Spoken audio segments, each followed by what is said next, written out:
That's Very good. Nice to see you all again. Great. First, I would like to just get to know you. Why are we doing this? I want to have them answered immediately. Oh my god. What's the matter? Nothing. Nothing's the matter, Paul. Stop it. Oh yeah, exactly. You stop it. Yeah. I'll put it right now. Who is your daddy and what does he do? My word. How are you doing, Dallas? So, did you get your brakes all taken care of? No. Oh no. We got in Very there good. and we realized, first off, the last shop that worked on my car had put 3 different types of lug nuts on my tires. Oh, what? And then one of the lug nuts, the casing that's on top of the actual nut, isn't actually attached to the nut. So when he goes to take it off, it was just free spinning. So he needed to go back to the shop and get a different tool. So I was like, man, we'll just pick up next week. So I'm going to go back later and we're going to finish it off. Oh, Okay, that's frustrating though. Yeah, that was fun. But we hung out. We had a good chat. And Well, that's good. Had lunch together. Okay, that's nice. I'm glad you had that. What does this look like when I go over to this? All right, I guess that's fine. All right. And hello, everyone who's here. And just like that, y'all here with part 2. Hello, Dallas. It says, Ashley Bravo says, the who, what now? We're talking about, do you want to explain what happened, Dallas? Tell me for in the those that who. missed it? Oh yeah, I was getting my car brakes done, and they weren't. It didn't happen today because the shop put 3 different lug nuts on it. One of which was so broken. weird. Apparently, No, it's that's not not true. uncommon because basically what happens is, they're like, oh crap, where did I put those lug nuts? So I'll just grab some extra ones. They throw it on there. And Okay. so, but are they different sizes? Yes. What? That doesn't make sense. Yeah, it doesn't at all. Oh, that's frustrating. Mm-hmm. Stop whining. Oh my gosh. Okay, so Dallas, I'm gonna do. Let's see, we are doing that. Okay, go ahead and talk. Just tell me a little bit about. Well, you've been doing this. I'm sorry to make you repeat yourself, but tell me about your day. Yeah. It's all good. Like, it's been a good day for the most part. I got up. I did some editing for tomorrow's Can you podcast. raise your volume a little bit? Raising my volume just a little bit. Quiet. Yeah. Check What's the 1, matter? check 2, check 1, 2, 3, 1, 2, 3. That's good. Check. That's good. That's good. Yeah. Hey, do I need to record on my end? No, you do not. Okay. Yes, Okay. Arnold does strike again. My goodness. Let's see. Go up to checklist. Do you have just a like and a dislike? A like in a classic maker, a dislike in a tragic maker? Yes, sir. Okay. Let's see. Did you get the mind meld, Paul, and the technicals? Yeah. Okay. Thank you. Let me reapply chapstick. Chapstick. Every time, baby. Okay, got that. You want Do me you to have a do my spirit- French accent this time? All right. Oh, this is it. Oh. No, this time it's not him. It's the captain of the APU unit. I forget what his name is. The drill sergeant from Toy Story. No. All He's right, not in this this. is it. No, you all know me. Well, yeah, but I mean, but that's not he's not the drill sergeant in Toy Story. That's the guy from Full Metal Jacket. It's Mifune. Mifune. Yeah. Yeah. Mifune, Same yeah. actor. No, it's not. Nathaniel Lees. Full Metal Jacket does the Army Man in Toy Story. Yes, that is. Yeah. That's not. He's not in this movie. No, but that's the voice you should do for the intro. Oh my gosh. Oh, that's what you're trying to say. I wasn't catching that. Oh my goodness gracious. Do you have a hard stop time, Dallas? 9 p.m. Jesus Returns. Okay, that's great. That's you definitely need a to- hard stop time. Bring your I mic. can't go past we want to podcast this all the way through the millennium. Come on. Nico says, I'm back. The toaster is back. Okay. Ashley says, how many Ednas did we end up with? I think it was 4. 5? Was it 5? What happened to your jelly beans? I said I'm not doing that this time. You There's said too you much. had beans. I do, but I'm not doing it this time. buddy. Spill them beans. Wow. I'll do one just for funsies at the end of all this, okay? Right. You'll forget. Captain Maifune. Yeah, I don't think I'll forget with you here, Paul. You're a toasterite. I am not a Cylon, Neko. No. But I am pretty hot. Oh my gosh.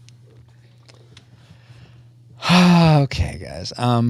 So I'm going to be shouting for the first part of this, so be aware. Potatoes. Oh, and by the way, I'm going to try. I may add just the shouting of yeah at the end or in post. But I feel free to, you guys, when I get to the part that it makes sense to like go yeah, do that. Okay. The end of the episode? No, just at the end of this little speech during this. When I say you listen to this episode of the Retro Rewind podcast before we do, then you shout. Exactly. Just do that. Can I be apathetic about it? Yay. There was much rejoicing. I guess you could. Yeah. If you want to do that, go for it. All right. Bob says there was a debatable fifth, but I wasn't sure if Francis was going to edit that part out, so it didn't count. Okay, there we go. Thank you, Baba, for keeping us on the straight and narrow. Neko, why did that sound like a sleepy link? I don't know, because it did. Ashley says, stand by to go back to the Million tab. This is a spoiler-free zone for Ashley, but also I still want to show support. Well, thank you for the lurk, Ashley. That's very kind of you. What it is she wants the points to kill Smoketron. Nailed it. Hey, Dallas, wait for my cue, okay? For the yay, okay? All right, I will wait. All right. Okay, for amending my guest. Okay, it's 8. Fair. A lurk. You rang. Oh wait, that's no. My gosh, D-Tungsten. Okay, we are going into a thumbs up if you're ready to record the episode. Ready. Thumbs up. Okay, awesome. All right, here we go, guys. So I'm gonna actually just rehearse this in my head real quick because I haven't. All right, dirtbag.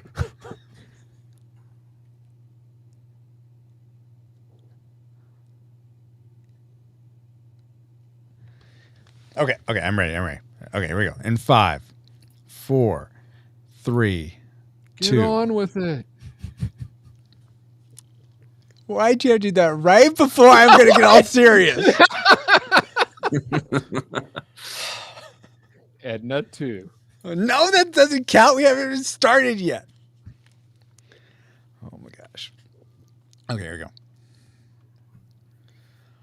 All right. This is it. Now you all know me, so I'm going to say this as simply as I can. If it's our time to die, it's our time.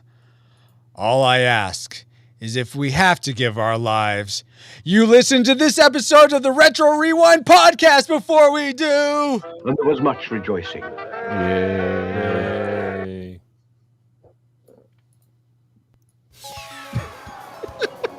Reflux capacitor fluxing. Crew to stations. Scanning for The Matrix Revolutions 2003. Prepare to rewind in 3, 2, 1.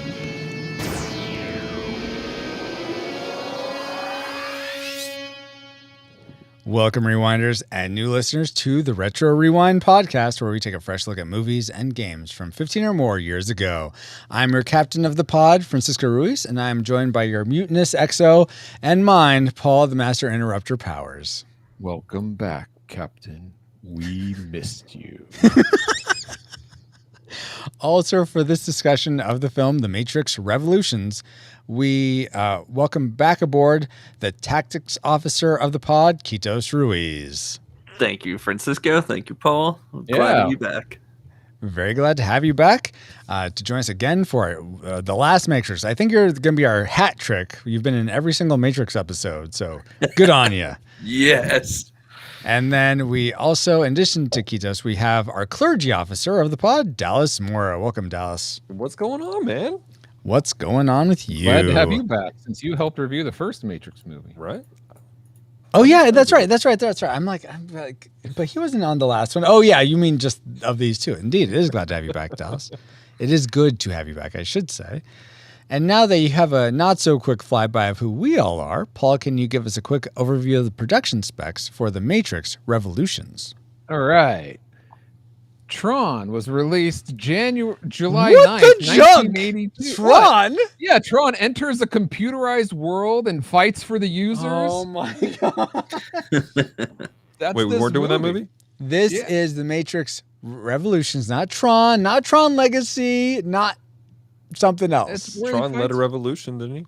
Yeah. Oh my gosh! All right. Which one is this? Resurrections?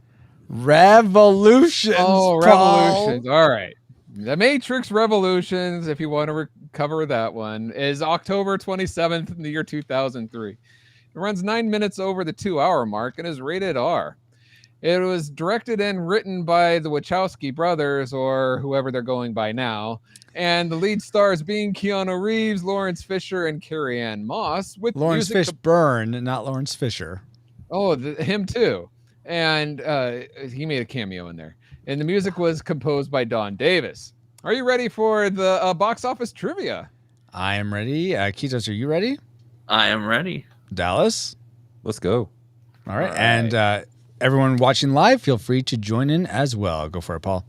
Matrix Revolutions was made for around $110 to $150 million and earned over $425 million at the box office.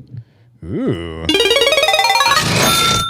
So given this and the fact that it was released theatrically in the year 2003, how high in the box office do you think it ranks among the other movies released in 2003? We'll go for the top 50.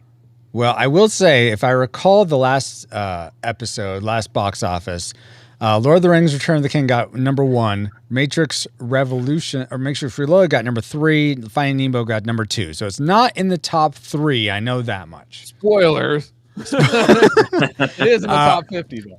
I'm trying to help out our guest. So, Okay. Kitos, what's your guess? Let's see. I would guess maybe slot number 10. It's slot number 10. All right. How about you, Dallas? I'm going to go 20. 20. Ooh, wave down there. I am going to guess. I'm going to price this right, Kitos, and say 9. Oh. Should have went the other way. Oh, wait. No, not there yet. Oh my gosh, Paul. And let's see. In chat, we have several guesses. People watching live say Cardinal, who is on our Reloaded episode, he guesses 2, which not sure why, but okay, 2. Cellcast guesses changed it to 6. 4. Oh, he changed it? Oh, to 4. Okay. Cellcast guesses 6. Neko guesses 27. All right. Paul, what was the actual placement in the box office for Matrix Revolutions? All right. Nathan also suggested 5, and Oh, that's our Nathan? Bobo came in at 42. Of course. He's lucky he guessed that because he's totally wrong. It was number 8, which Number the captain 8. wins again. Yes! Oh, 2 wow. for 2. Sorry, Kitos. You almost had it. Yeah. I Well, notice he always waits till everybody else answers theirs, so answers Yep. first. that doesn't mean I'm always right. Hashtag cheater. Oh my gosh, I don't cheat. Playing those odds. Oh my. Well, thank you for those factoids, Paul. And let's see if any of them factor into our memory mind melt or subsequent roundtable discussion, which we will get into once Alice has located our target film. Alert! Alert! Approaching target. Spoilers incoming. Establishing analysis vector. 6 hours ago, I was ready to give anything for you. Do you know what's changed in the last 6 hours? Nothing. You are really ready to die for this man. You don't think you're coming back? I'm scared, Trey. So am I. If she has to, she'll kill every one of us. She's in love. Believe it. Everything that has a beginning has an end. Rated R starts Wednesday, November 5th. Everything that has a beginning has an end, even if it's our memories. They had an expiry date, I'm sure, something like that. And let's see how much we ended up remembering given that their expiry date of 2003. Agent Smith goes into the real world like people go into the Matrix. Neo attempts to board a train that exists between the real world and the Matrix and realizes he doesn't have a ticket to ride. Wow. And he's not okay, especially after he gets his butt kicked again. Machines want Neo to stop Agent Smith, but they also send machines to invade and obliterate Zion because machine logic? Neo and Trinity head to the machine city by themselves while everyone else defends Zion. Trinity dies, and Neo and Smith have a anime final boss fight in the rain. Neo sacrifices himself, and all of the sudden, the humans and machines play nice. Agent Smith went into the real world in the previous movie, not this movie. Oh, dun dun dun. So totally decepted. Yeah, our memories were so flawed because of that one.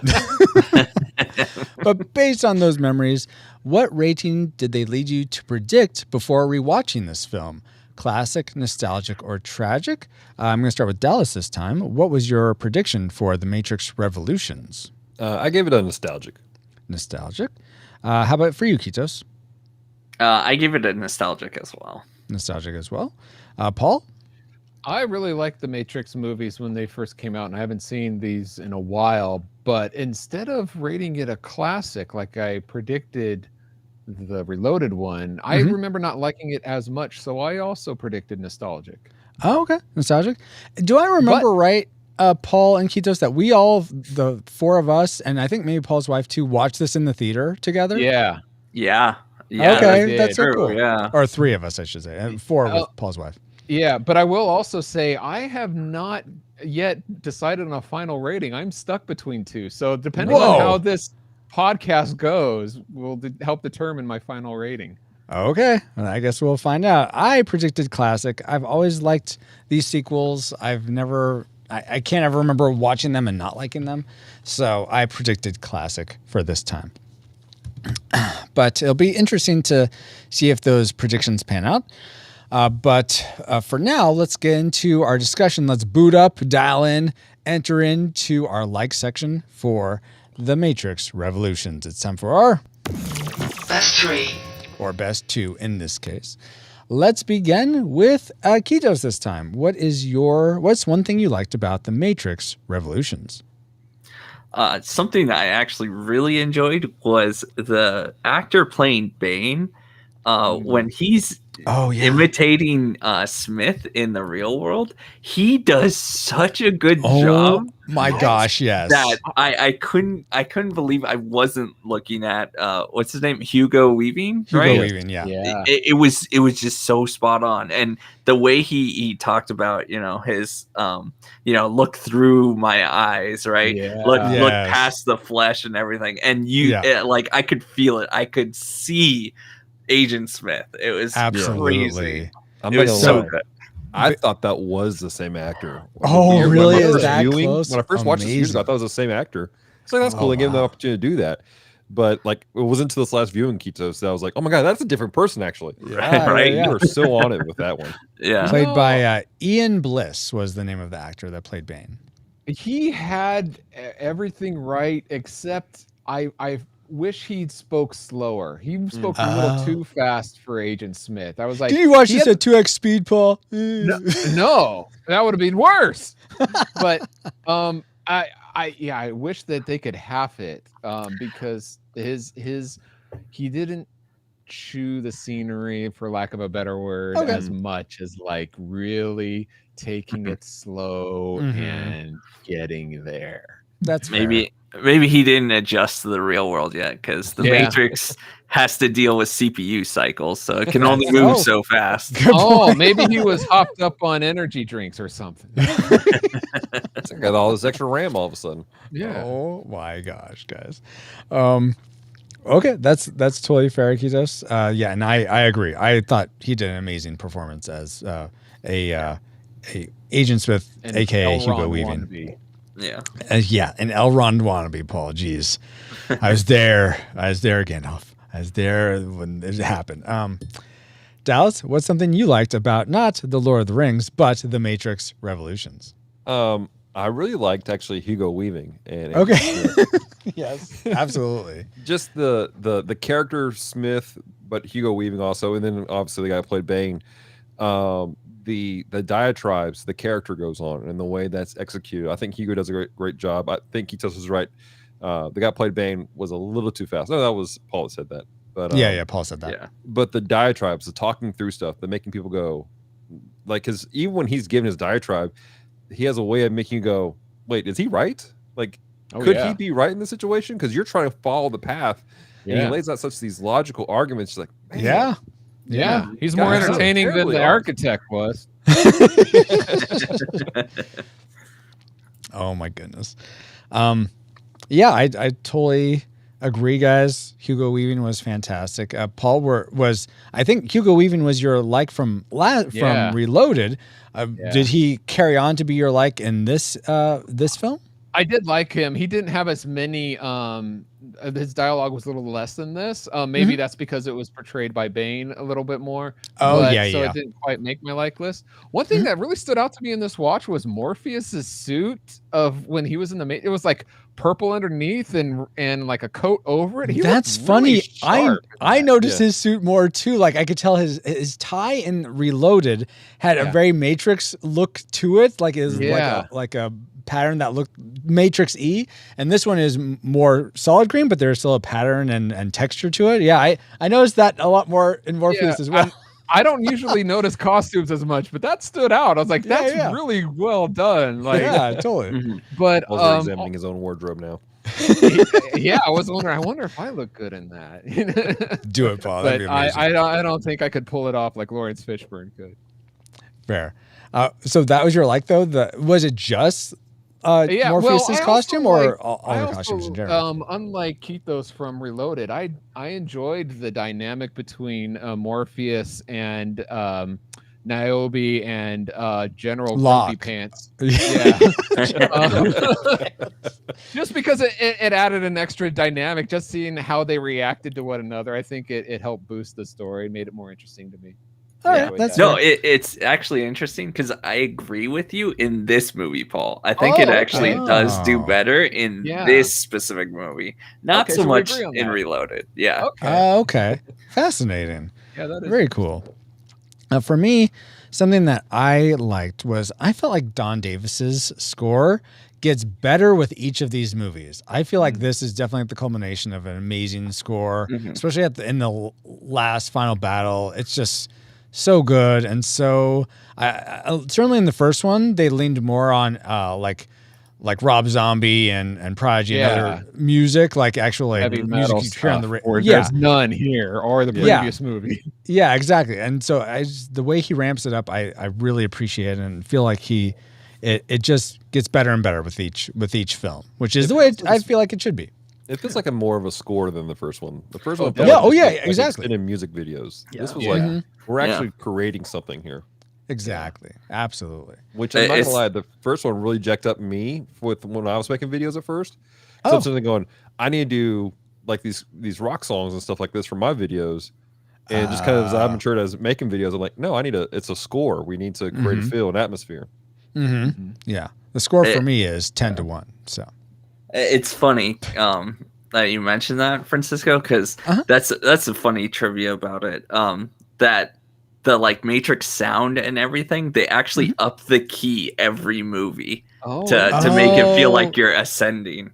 Oh, I think I read that. Yes. Yeah. You mean sort of the dun, dun, dun, that part, or just that beginning like horns and stuff. Yeah, that's cool. I wonder if someone like on YouTube you can hear it back to back to back just so you could see the progression.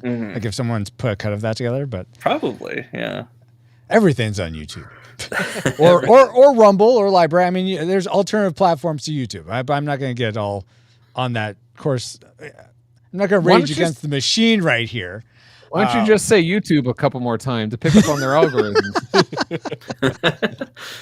All right, so we've all gone over the things we liked about Matrix Revolutions, but what did we love the most? How did this culmination to the Matrix trilogy really appeal to us the most? Let's start with Paul. The special effects in this is just blew me away. I remember it back at the time, especially like the fighting on the, what do they call it, the dock with the entrance. There's so many machines, and at the speed that they're going, there's so many layers. Yes. It's surprising to me that it didn't win best special effects. I mean, Lord of the Rings: Return of the King won. Yeah. But to me, this was better. Maybe it's because there was, like I said, so many layers, and compared to like, you know, fantasy world fighting, I don't know, that may have been a little more fake in my eyes. But like I was just blown away by the special effects, especially in the battle scenes. So I'm gonna piggyback off that for my classic maker, because the hammer and trying to get to Zion, and then the Zion battle is just such a great thrilling ride. I mean, just that whole sequence is just so intense and visceral and driving, and I just get there. Oh, it's just opening. Oh, you're almost there. And then the APU's just fighting, and Kid trying to like kick in the ammo into Mifune's thing, and then him picking it up and like, okay, just squeeze the trigger gently, and he goes, and I thought it was so great. I just thought that whole sequence was fantastic. The special effects, like you were saying, Paul, were fantastic. I'm surprised they held up as well as they did. Yeah, I was very pleasantly surprised at that. So that was my classic maker. Dallas, what was the thing you loved the most about Revolutions? Well, now I got to pick something else, because you guys kind of hammered it with the conversation with the hammer, and then just the effects of that fight scene, especially when the swarm of the Sentinels came in. Yes. And then like when he was shooting at the swarm, and there was like this buildup of pressure before they pushed through. Yeah. Dude, that was exciting. It was awesome. So I got to choose something else. I'm going to go with something that wasn't my top tier, but was up there. I actually like some of the stuff with the kid and the captain. And, yes. Oh, yeah, me too. Yes. Just the interaction with him, because really it's reminiscent of like what you saw take place with, like, you know, the Great Wars, where you had these 16-year-olds who were like, I'm going to join. And they're like, you can't, kid. And they're like, the enemy doesn't care how old I am. I'm here to fight. Yeah, that was a great line. Oh my goodness. Absolutely. And so you have this, like, you see the captain, like, he grows to respect the kid. As a kid, I don't think kid's actively trying to impress him, but he's like, I really am here to do what I'm going to do. Right. And I appreciated that growth of the kid, especially when you I know you guys in the last episode, you guys talked about the animated short, the kid from the Animatrix, where he frees himself, and he's in that world, he was kind of a lone loser, you know, nobody really cared about him. He was in the background. Of course, Neo frees him, or not frees him, but kind of opens his eyes to free himself. Which is an anomaly in of itself. And so seeing him, that transformation of, that was his story arc, from this loser kid to this, I'm here to fight, down to the point where he's the one that opened the doors for the hammer to make an end, to fire out the EMP. And those final words of Neo, I believe, before he does it, that's what he says right as he jumps off the building to free himself. And so that's his whole driving force, is like, I believe in this. Neo was not just a person, it was a cause as a whole. Yeah, so exactly. the whole story arc with that. Your classic maker of Matrix Revolutions is the Animatrix? So it's the whole thing, like the exactly, Paul. Yeah, and everything. Oh, the and also the continuous special story. effects you took from me, Paul. All right, all right, fair enough. Did we take your classic maker in all of that, Kitos? No, but I mean, mine runs right alongside your guys's. It was so hard to choose a classic maker for this one. There was so much goodness in this movie. I guess really the one that speaks the most to me, right, is just that end section where Neo and Trinity are going to the Machine City, right? And he destroys all the incoming missiles, but he knows it's not enough, so they have to figure something else out. And so they launch all the way into the sky, and they actually see what the heavens look like. Sun. Yeah, exactly. It's such a beautiful picture. Yeah. And then they go back in knowing they have to finish everything, you know, and then Neo has to go alone. It's just the whole section I was just so enamored with. And then the Machine City itself, like the visuals of it all and everything, and the speaker. I don't know what to call it, but whatever that thing is, the machine. It's called Deus Ex Machina, which I don't think that's a great name for it because of what that means, but that is the name of it. Yes. Yeah, but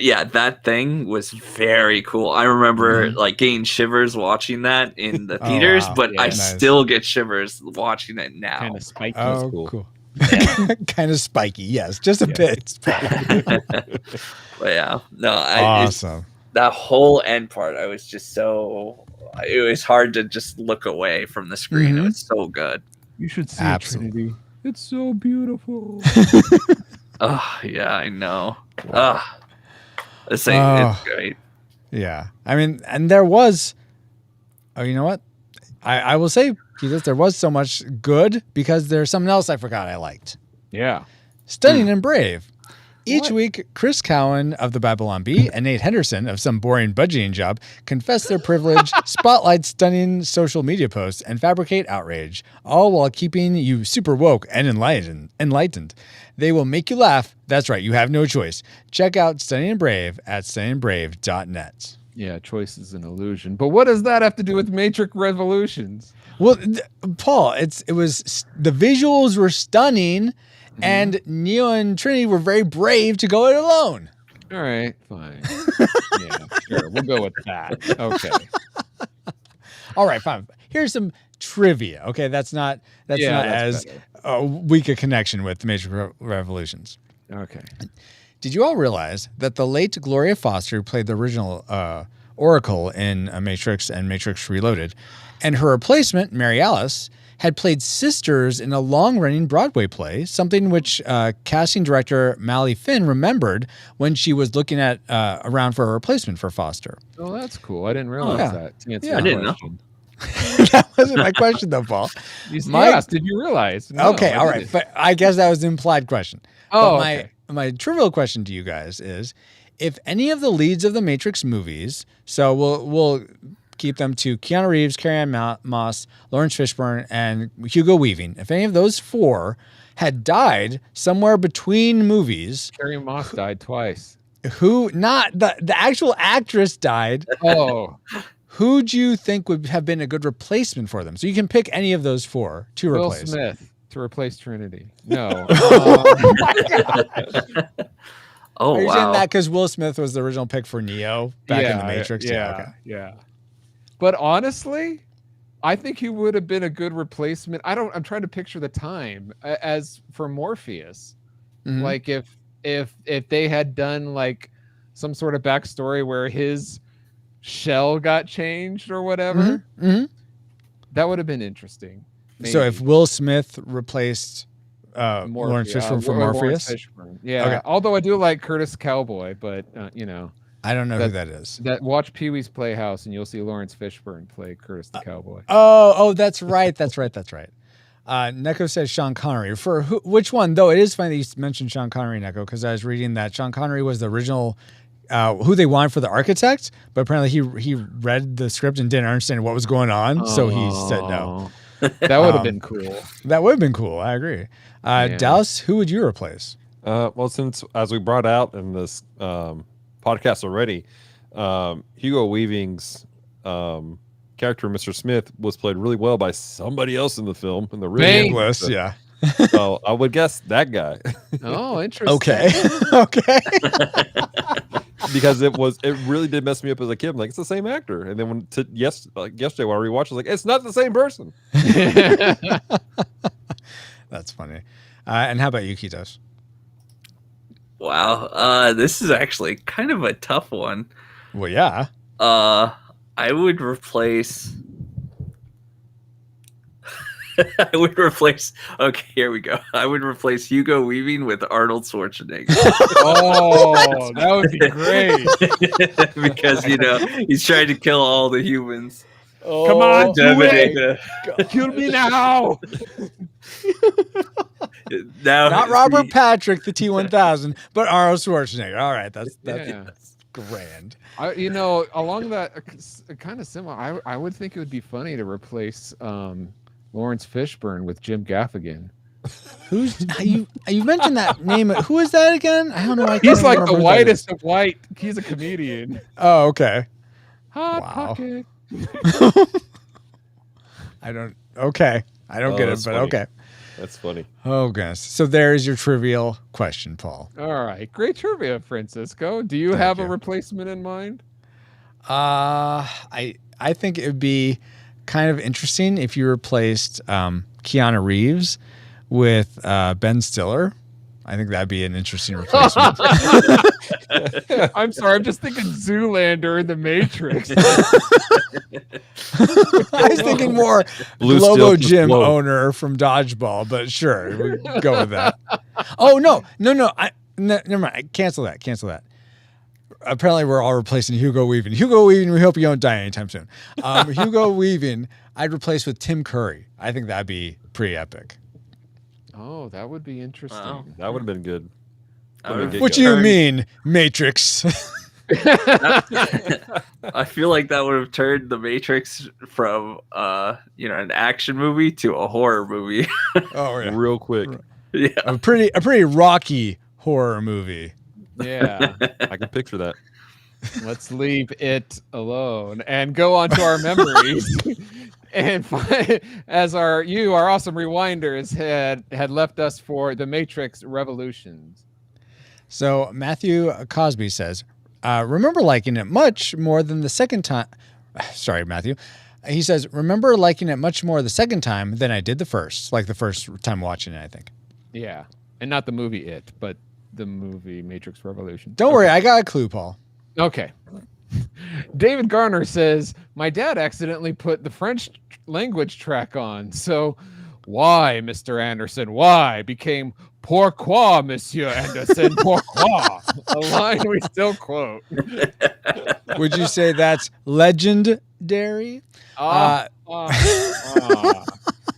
Peter Pan and the Dark Waters? No, sorry. If you are getting this joke, this running gag we're getting, please let us know on Discord or Facebook or Twitter. I'm curious who is getting this joke right now. No one, Mr. Anderson. No one. Oh my gosh. And then the Dapper Man says, never seen it, never been interested. What? What? Not be interested. Well, Anyway. well, you know what? Maybe there's reasons not to be interested in this movie, and we're going to talk about those possibilities in our dislike section, which Alice is going to boot up right now. Or worse too. And let's begin with Kitos this time. What's something you just really disliked about Matrix Revolutions? Okay, the one of the things that bothered me, right, was when the machines are in the dock and actually killing everyone, right? They fly in like patterns and stuff, and they don't just like immediately Galaga. kill everyone. Like there's no efficiency in what they're That's doing. a good point. Yeah. Yeah. They It could does have make easily have taken that dock once that initial push actually got through. Yeah, But they then- spread out evenly from each other, like like a net over an attack. That makes much more Yes. sense than I know, than yeah. a tube kind of thing where we Yeah. Exactly. concentrate all your fire on that starship. Yeah. Exactly. I will say that being in that sort of form allows it for if you just shoot one, like let's say they were all spread out, like one machine per person, it'd be easier for that one person to take out that one machine pretty easily in the APU units, I should say, as opposed to a swarm of them coming at you in this big tube thing. But it's also easier to hit the big tube thing than just one erratically moving toward you. It makes sense if they were all going after like a core, like headquarter spot where. Well, like, they did. We're trying to check out the middle part, that light source at the beginning. Which once they did that, though, I think it doesn't make sense to continue that. I agree. Yeah, that's absolutely valid. That's why you're the tactics officer. Exactly. You need to program the Matrix Sentinels to do a better job next time. I am the already architect. is. Wow. Dallas, what's something you didn't enjoy? This is petty-ish, but I didn't enjoy the fact that the movie can't stand on its own. Like, you have to have watched Revolutions or Reloaded in order to get into this at all. That's a good point. Like, you start off, I mean, really, it was one movie. They just cut into two pieces, which I get that. That's a thing. But it is. I mean, it is not a standalone. It is completely and utterly reliant on you have seeing minimum Reloaded. Right. What stories, what trilogies do you feel like the third one does stand on its own? Because I think Superman like 3. Return of the King doesn't stand on its own without seeing the other two. And, You're assuming I like Lord of the Rings. I'm not. No, I'm just giving an example. You know I'm not what? assuming you like it. Indiana Jones. That Well, one. see, okay, all right. When the story's a continuation, it's not an episodic trilogy. Oh, it's a now serialized we're trilogy. making it more hard. Name a third part that doesn't fit. Example 1, 2, 3. No, besides those. It's a legitimate question. This is a serialized trilogy, not an episodic one. So you have to be apples to apples. So Toy Story 3? I don't know. I haven't seen Toy Story 3, so I don't know. Well, there you go. Aha. Moving on. Paul does win in that argument. All right. Okay. But that's, you know what, for you, Dallas, if that's something that you would have liked to have seen stand on its own more, maybe more of just its own arc as in addition to being part of this greater arc. Not necessarily just stand on its own arc, but it's like it needed to be able to have a definite open and close that I can go 6 months and go, hey, let's watch the third movie and go, yeah, all right, let's watch the third movie. Yeah. Without me sitting there for the first 20 minutes going, what the crap happened in the last movie? Okay, let me ask you this. When was the last time you watched Reloaded? Last year. Okay. So, and when was the last time you watched this? Right before this podcast. I would say, okay. I don't know. I feel like it's enough. They give you enough of a lead in, but that's, if you watch the trailer ahead of time, you're good to go. I am only the captain of the pod. I do not speak for everyone. So yeah, if it was not a good, if it did not start well for you, fair, totally fair. Yeah. And Nathan Marchand is right. Star Trek Beyond stands on its own. That's a third. Isn't Star Trek's episodic? Yeah. What about that's not the point. Austin Powers Goldfinger. I haven't seen it. I don't know. Well, there you go. Now you can't all the ones you can't argue. Fine, whatever, guys. Paul, what's something you don't like? Well, because this is serialized, unfortunately, Matrix Revolutions, like Reloaded, continues not to make sense. Why Neo's mind is in both worlds. I mean, why can't he figure out how to get out of the train station? Just go through the code. That's a different program, Paul. It's like exactly, it's like but he knows the code. No, he can get out of it. No, it doesn't make through. Go through the code that keeps him there. Paul, listen. It's like he is he's the prodigy, the savant of C++. But this code is written in Visual Basic. So he doesn't know what to do with it. He can't parse it. It's still code, whether it's C++ or Java. He could still fly right through it. One is object oriented, the other is not. It's functional. All right, so fine. You can't figure it out. Versus yeah, fine. Either way, it doesn't make sense to me. All right. Dallas with the sequels and you with the code. To you that he's yes, it does make sense to me. It makes perfect sense. These are based on computer programs within the Matrix. Yes, but he isn't familiar. He's familiar with the Matrix computer program, not all computer programs. Yes, but this is within the Matrix because the train man and the French guy are all within the Matrix. It's not. No, the train is its separate thing. There's the Matrix, there's the real world, and the train is the interlink between the two. Yeah, the train is a USB device sitting outside the computer. Oh, he's in the dongle. Okay, so how can the train be in the dongle and in the real world? And where are they going? Yeah. Where are they going? Where does that train go to? The Matrix. It goes through the USB wire to the computer. Actually, that's a good point because they were sending Sati to. Exactly. Yeah, I don't know. How does program that this program, the train guy build this construct if it's a dongle? It's a program. No. I think what I don't think I'm answering your question, Paul, but to Dallas's question. So the Matrix is where all the humans sort of exist, and there are some programs that are needed to be there. But if you're not a program needed to be there to help the humans exist so that they can be batteries, then you're not supposed to be there. But Saudi And where are they supposed to was a child that wasn't needed in the machine's like sort of construct, or I don't know why these machines are humanized, but the operating system, I guess. Yeah, the GUI for the machine world is operating, and they had a child, 2 of them, so they sent their child into the humans' matrix world to exist. And I'm having a hard through time the train. Because Neo's there at where the Frenchman is, which is in the Matrix. Right. Yes. Which is that's that's the same world that Sati's in. Right. Yes. It's the same world where Oracle lives, where they took Sati out of the Matrix to go into. No, they didn't take her out of the Matrix. They took her from the machine world into the Matrix. It's not the machine world. The machine world is the real world. So there's machine world. No. There's like another level. Yeah, there's like hardware and there's software and then there's firmware. There's lots of different layers to it. No. Yeah. Clear as mud, I think. Let's go to my just like how about that, guys? That's all. That's my point. It's clear as mud. That's what I didn't like. All right, fair. Something that is very just so shallow, but I don't know I don't think it was my the particular screen I was looking at, because it happened on different screens also.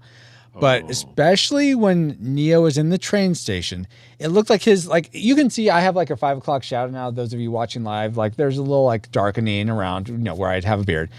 I swear what Neo has for that, it might as well have been he had like leftover paint, like green paint on his cheek. It was so weird looking. It looked like I maybe. Oh, I didn't notice that. I saw this on 2 different screens, so I don't think it was that. Maybe unless they're you're both just self-conscious about your own 5 o'clock shadow, that his stands out more. Hey, is my green guy Dollar Shave Club for Christmas? Yeah. Oh my gosh, guys. So that was something I didn't like. I know it's very, very picky, and it may just be the resolutions I was looking on, but yeah, it looked overly green, his 5 o'clock shadow, like his face was painted.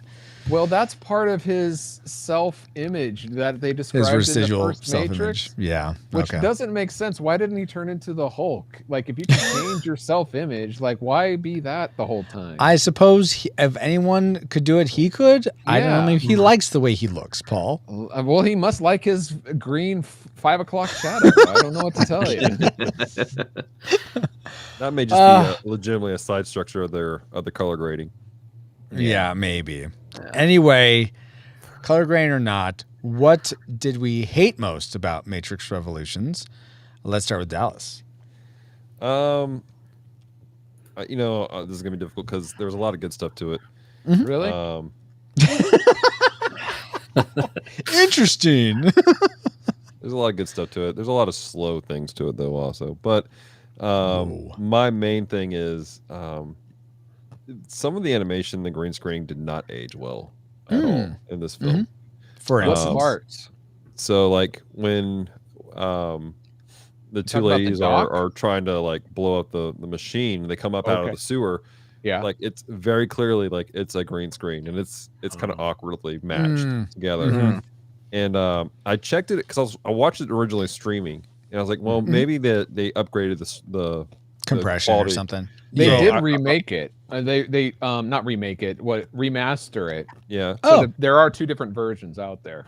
Okay. Oh, I watched the DVD that was released in the nice coated box. Yeah, set. That was before the remaster. Okay, yeah, when they went to 4K, they remastered it a little. Oh, okay. So neat. Well, I was about to say it's not just the 4K, but the Blu-rays and everything when they released it at the same time was remastered. So, well, I put on my DVD and it was the same awkwardness for that scene. It's just like, it's just there's a weird disconnect there, and then there was just a couple other like green screen scenes where like, that's not as nice as it could as I recall it being years ago. Yeah, and then like some of the fight scenes, like when it was practical fight scenes, it was lit. It was great. But then you had like when Neo does the final mega punch on the rubber face. Yeah. I mean, it's just you're like, what am I watching? It was like a bad like Virtua Fighter cutscene or something like that. No, it's slow-mo guys on YouTube. Yeah. It's exactly like that. Sure.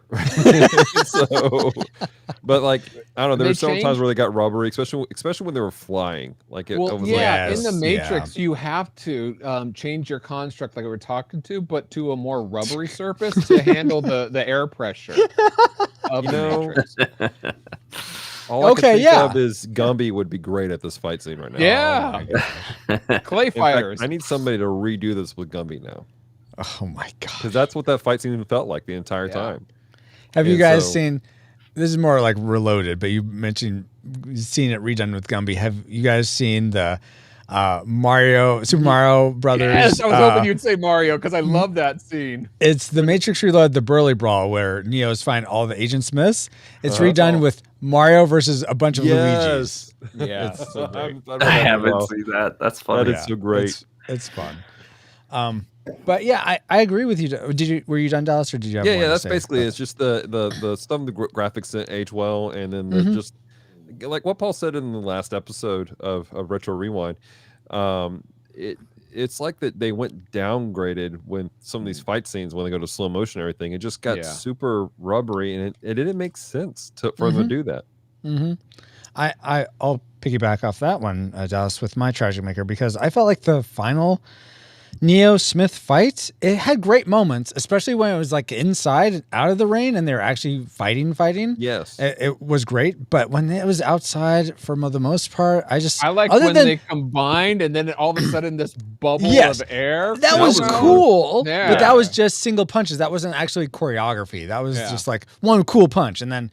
The only other part of being outside I liked was when Neo flew around and the lightning sort of lit right behind him as he went in for the charge. I thought that was really cool. Yeah. And Agent Smith with the lightning as he conquers Neo was cool. But I just would have preferred a more like the fight in the first one in the train station. Yeah. I thought that was just great and fantastic and kinetic, and I lost it in this. Why are they fighting? Neo knows already. Should just go in Agent Smith. Yes, I know, Paul. Which leads to my why, Mr. Anderson? Why?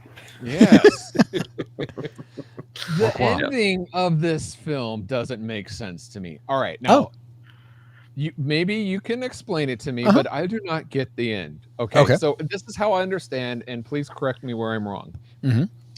Agent Smith has been quote unquote freed. That's why he gives the earpiece to Neo in Reloaded to say, hey, I freed myself from the Matrix. They are no longer controlling me. Yes. So far, we're on the right track. Okay. Mm-hmm. Yeah. So in order for the computers or the machines, in order for them, they want to regain control of the Matrix.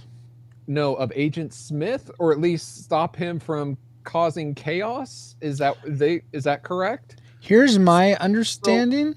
So in order to do that, they plug into Neo, and so that Neo can be in the Matrix with Agent Smith, and because they're plugged in, as soon as Agent Smith copies himself onto Neo, then the machines have access to Agent Smith's coding and they can stop him. That's my thinking. Yes, I think that's what it is. Yes. All right. So Francisco agrees. What were you saying, Dallas? It's kind of like Neo becomes a Trojan horse virus.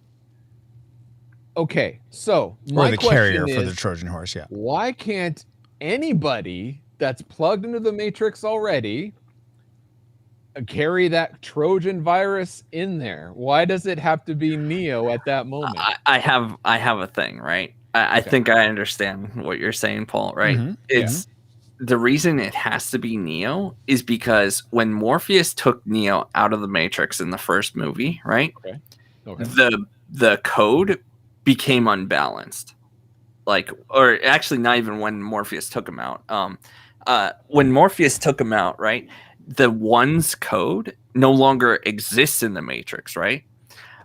Then when Neo starts doing all his stuff, right, and believes he's the one, right, and starts changing code, right, that's when the equation's like, whoa, we don't have the one anymore. We can't balance this. So Smith becomes a thing, right? That's how he's freed.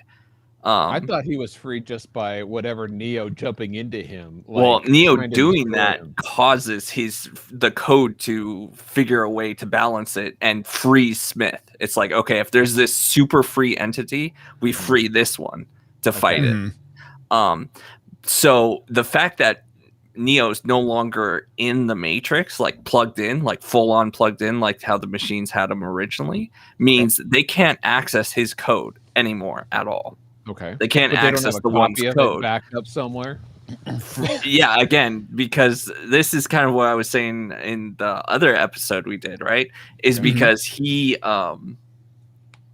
this is my theory, is the code doesn't exist until Neo writes it. The person writes it, and by making choices. That makes sense. So the machines need Neo to transfer their virus. They need him to put his code back into the Matrix for them to control it.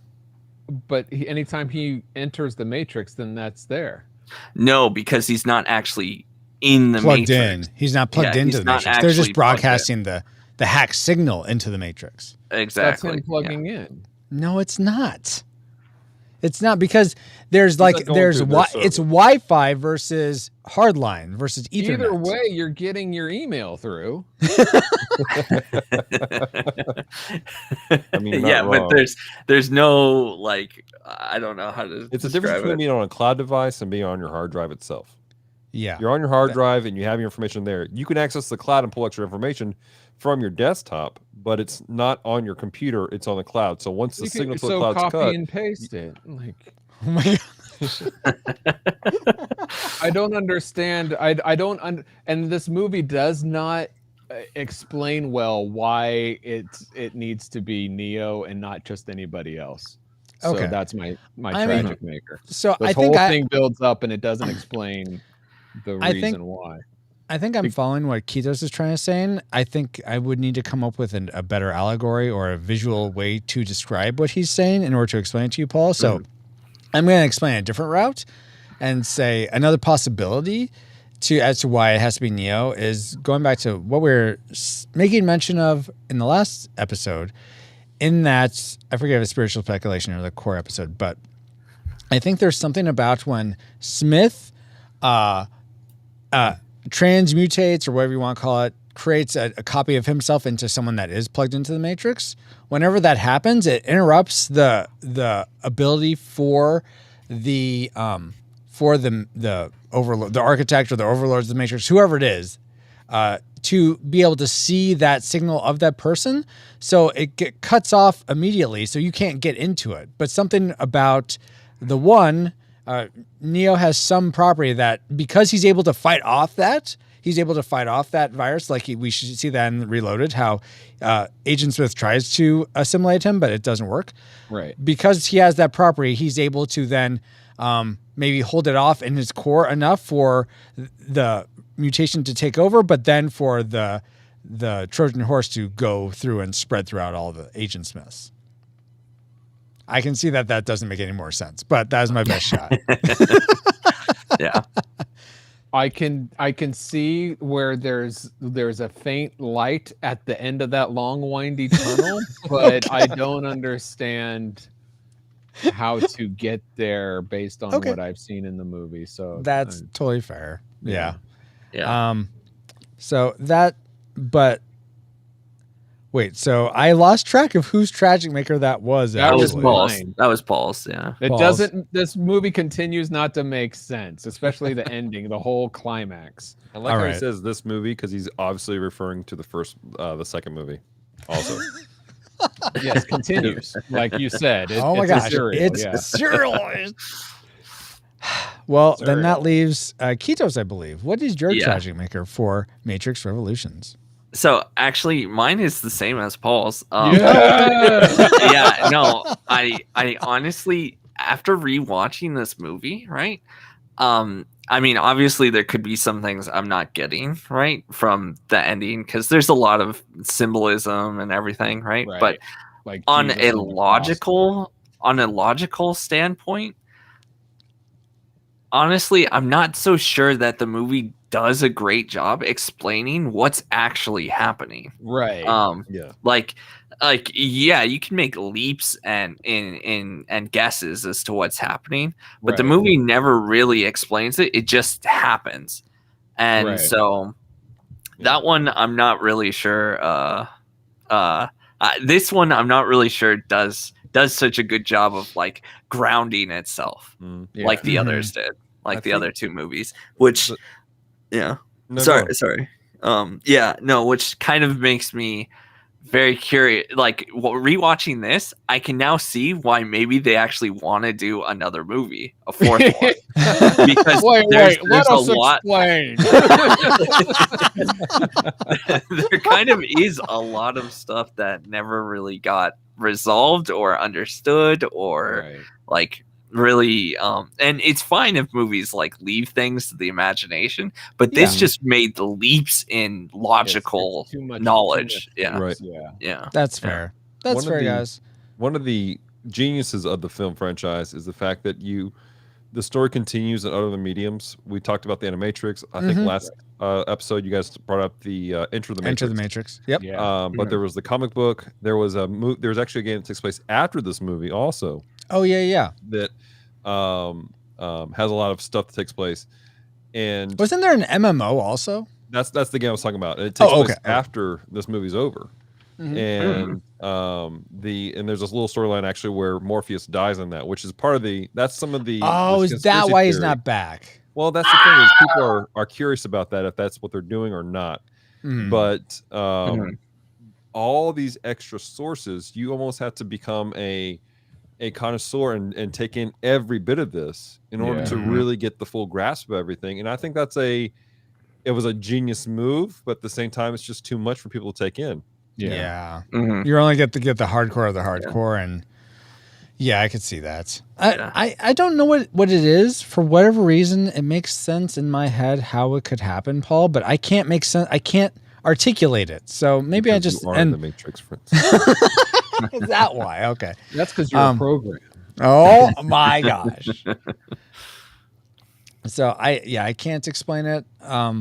Paul and Kitos, but I just sort of have a sense of what they're going for and why it makes sense. But I appreciate that it would be a tragic maker for you guys, because I have trouble articulating it, and so I appreciate the misunderstanding of it. Regardless, we've entered all our trajectories into the firing computer. Alice, you have a firing solution for us. Firing solution complete. Rating salvo at the ready. On your mark. Is she a program? Where did she get salvo authority from? From me. Now that we have entered all our targeting information into the firing computer, Alice, Daddy, you screw me up, Dallas, because I saw your comment and then I was reading the wrong line. End of mode.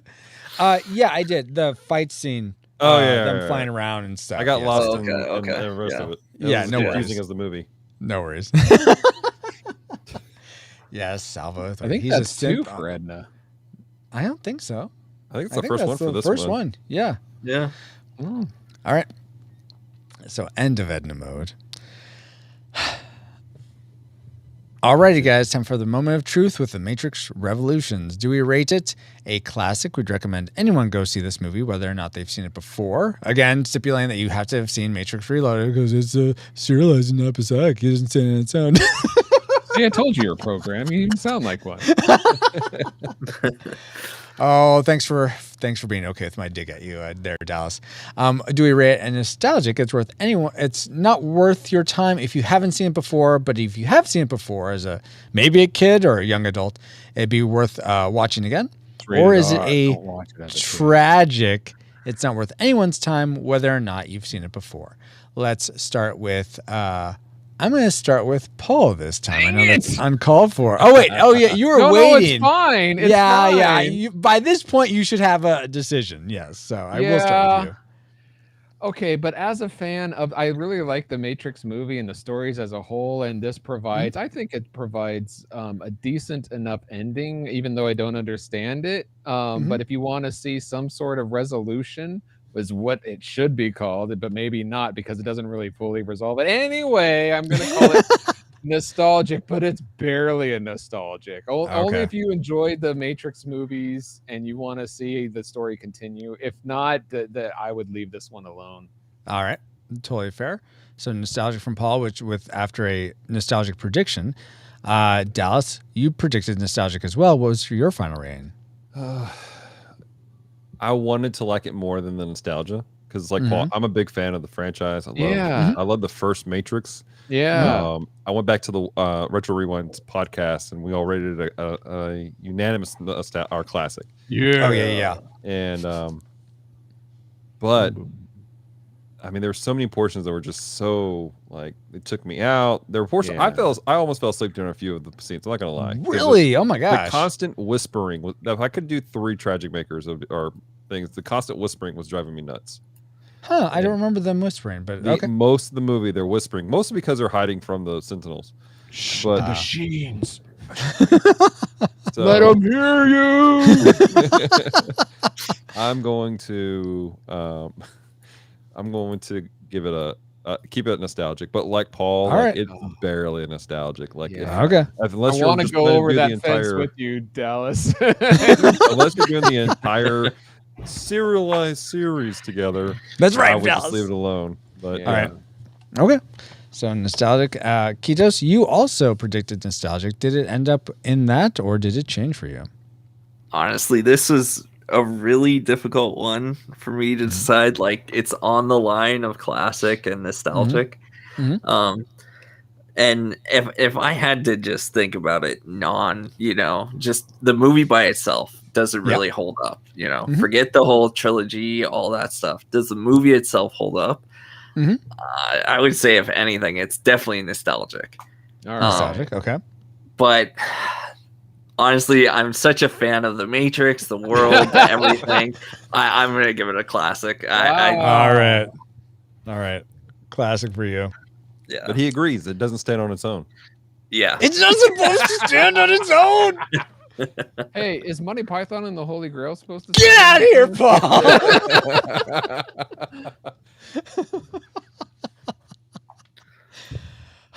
Okay. For me, I mean, I really enjoyed the whole movie. Except for some of the fight choreography, I really enjoyed it. It made sense to me. Like I said, I don't know how to articulate why it made sense, but it did. So I'm gonna give it a classic, guys. I enjoyed it. So we are at a draw. So we're gonna go to our Rewind Republic, our patron supporters at the $5 level, and find out how they vote or how they rate the Matrix Revolutions. Francisco from the future, what do they say?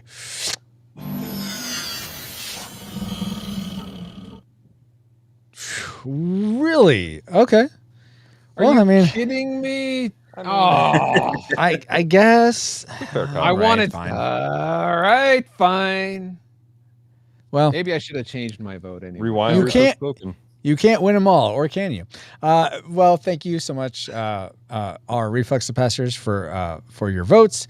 And now that we have a final reign, it's time to get back to our own time. Good old 20XX. 20XX. Comsat online. Receiving incoming transmission. We have 2 classics and 2 nostalgics, right? Yeah. And if the rad rewinders, as rad as they are, rate this a tragic, like I think the tomato meter's at 37% on this one. What would that make this? Just nostalgic. Okay. Yeah. Also, are you hearing, because I changed something during between episodes, are my sound effects coming in just as well or not as well? I feel like they're coming in a little louder, actually. So can you play one as an example? They all adore him. They think he's a righteous dude. That's a lot louder than it's been. Yeah. Is that good or bad? That's good. For me. Yeah. It sounds like on our level as opposed to. Oh, like he's before. A righteous dude. Yeah. Okay, cool. So it's good. Yeah. Pleasure. Okay. Are you done, Paul? Yes. Sorry for that Forrest Edna. Yeah. Uh-huh. Feels good to be back, but we wouldn't have been able to get back to...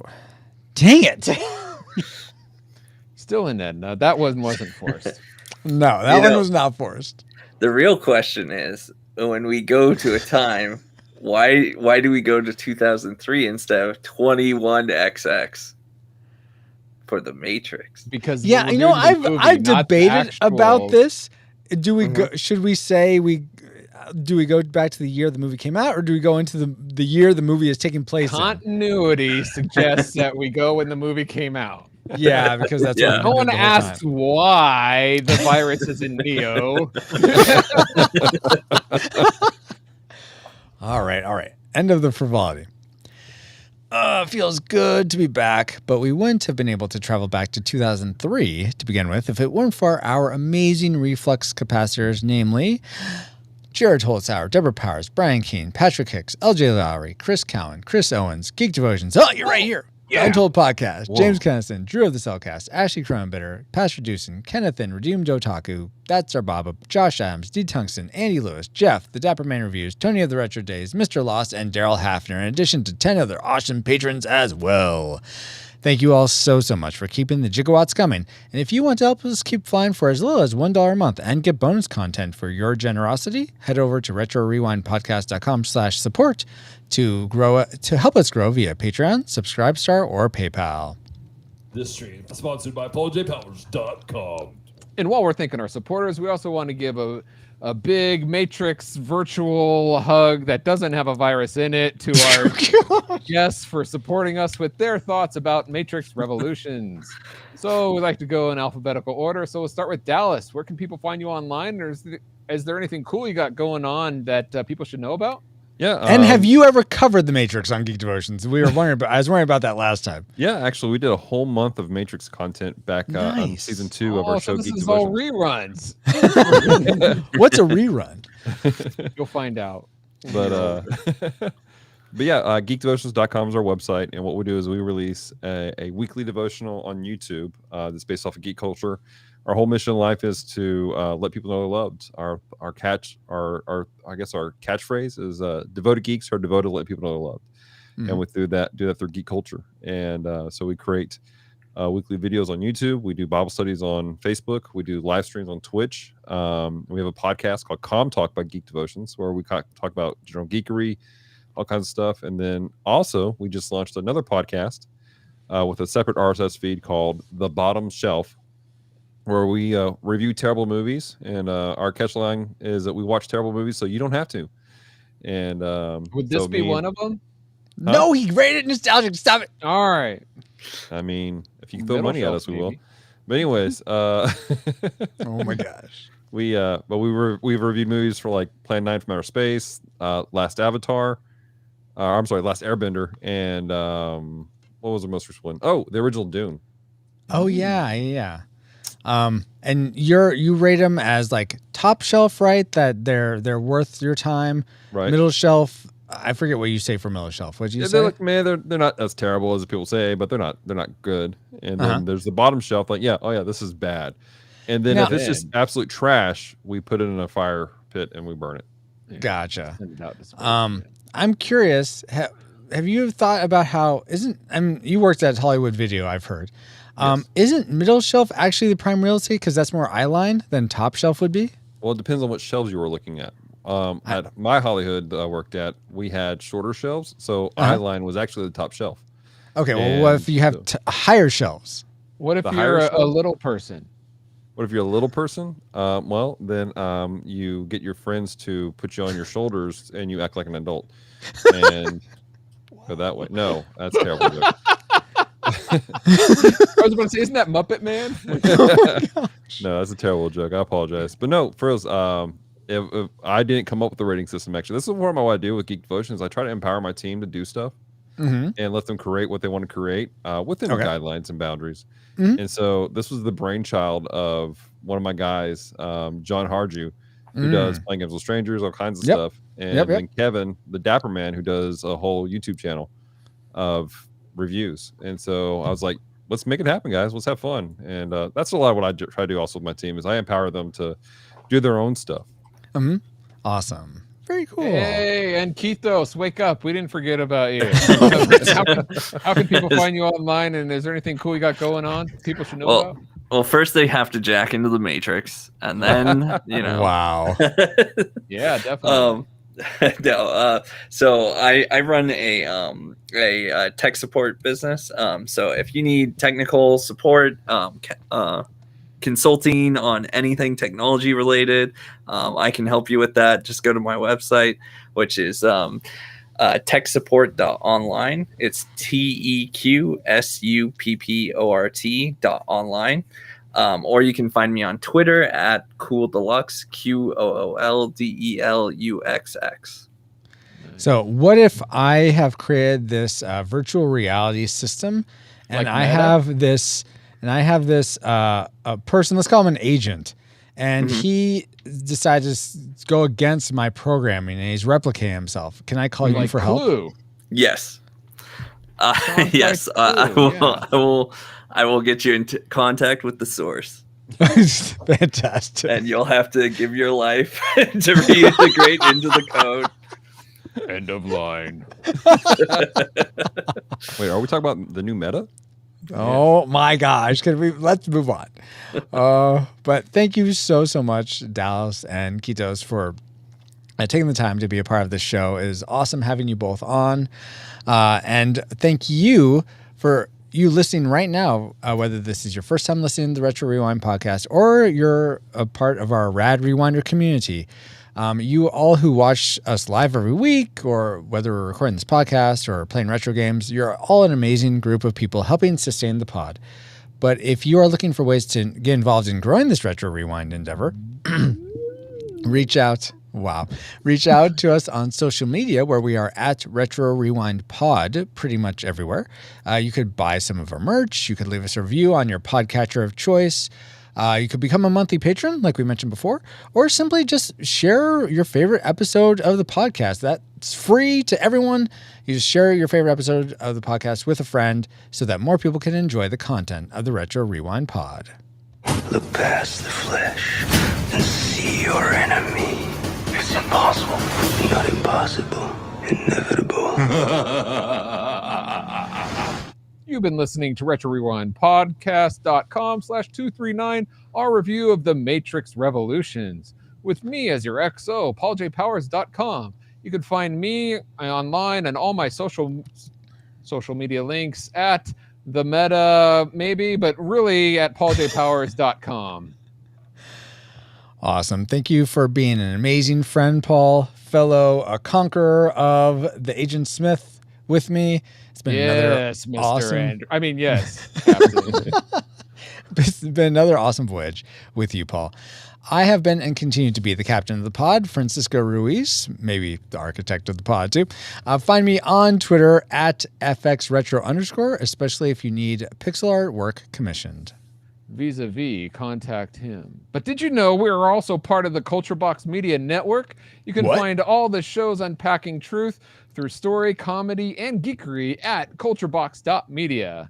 With that, Captain, we are on final approach to the dock, where the machines are hopefully not trying to kill us. Are we going to get there just in time? Hopefully they'll open the gates for us, you think? Yeah, but we have an EMP that can destroy everything. Well, perfect. They must need us. Yeah. Well, thank you, XO, and thank you for listening. We pray you are more joyful now than when you first hit play. But like a Pokemon, we gotta catch you all for Spider-Man 3, the one with emo Tobey Maguire, our next episode of the Retro Rewind Podcast. Retro Rewind mission complete. Proceed to nav point Omega and return to base.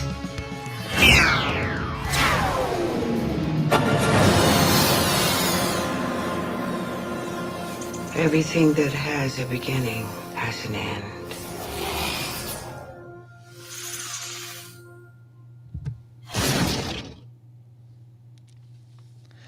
Awesome. Okay, so Dallas or Keithos, or Paul, if any of you need to use the restroom real quick or get water, now would be the time.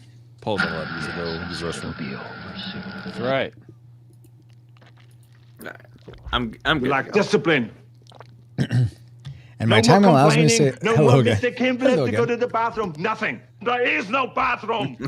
Oh my gosh. How many Ednas did we have? Only 2, I think. Or was it 3? Did it end up being 3? That was like 1.5. No, I'm not going to take it back, Paul. Yeah. Yeah. Neko says Spider-Man 3. Oh, dear. That's going to be special. Let's just say, yeah. Yeah.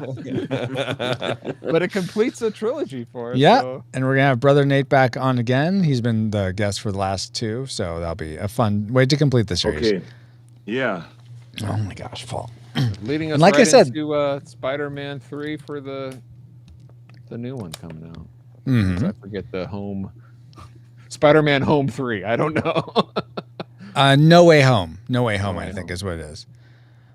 I'm just checking real quick. So, yeah, we complete Karate Kid. I'm just seeing if there's any other trilogies we completed. Oh, okay. But I don't Superman. think so. Oh, if we had covered X-Men Last Stand, we would have completed the X-Men trilogy, too. Oh, darn. We need to plan better next year. No, we haven't done Turtle 3 yet. No. So next year, X-Men We haven't 3, even done Turtles 2. Turtles. Really?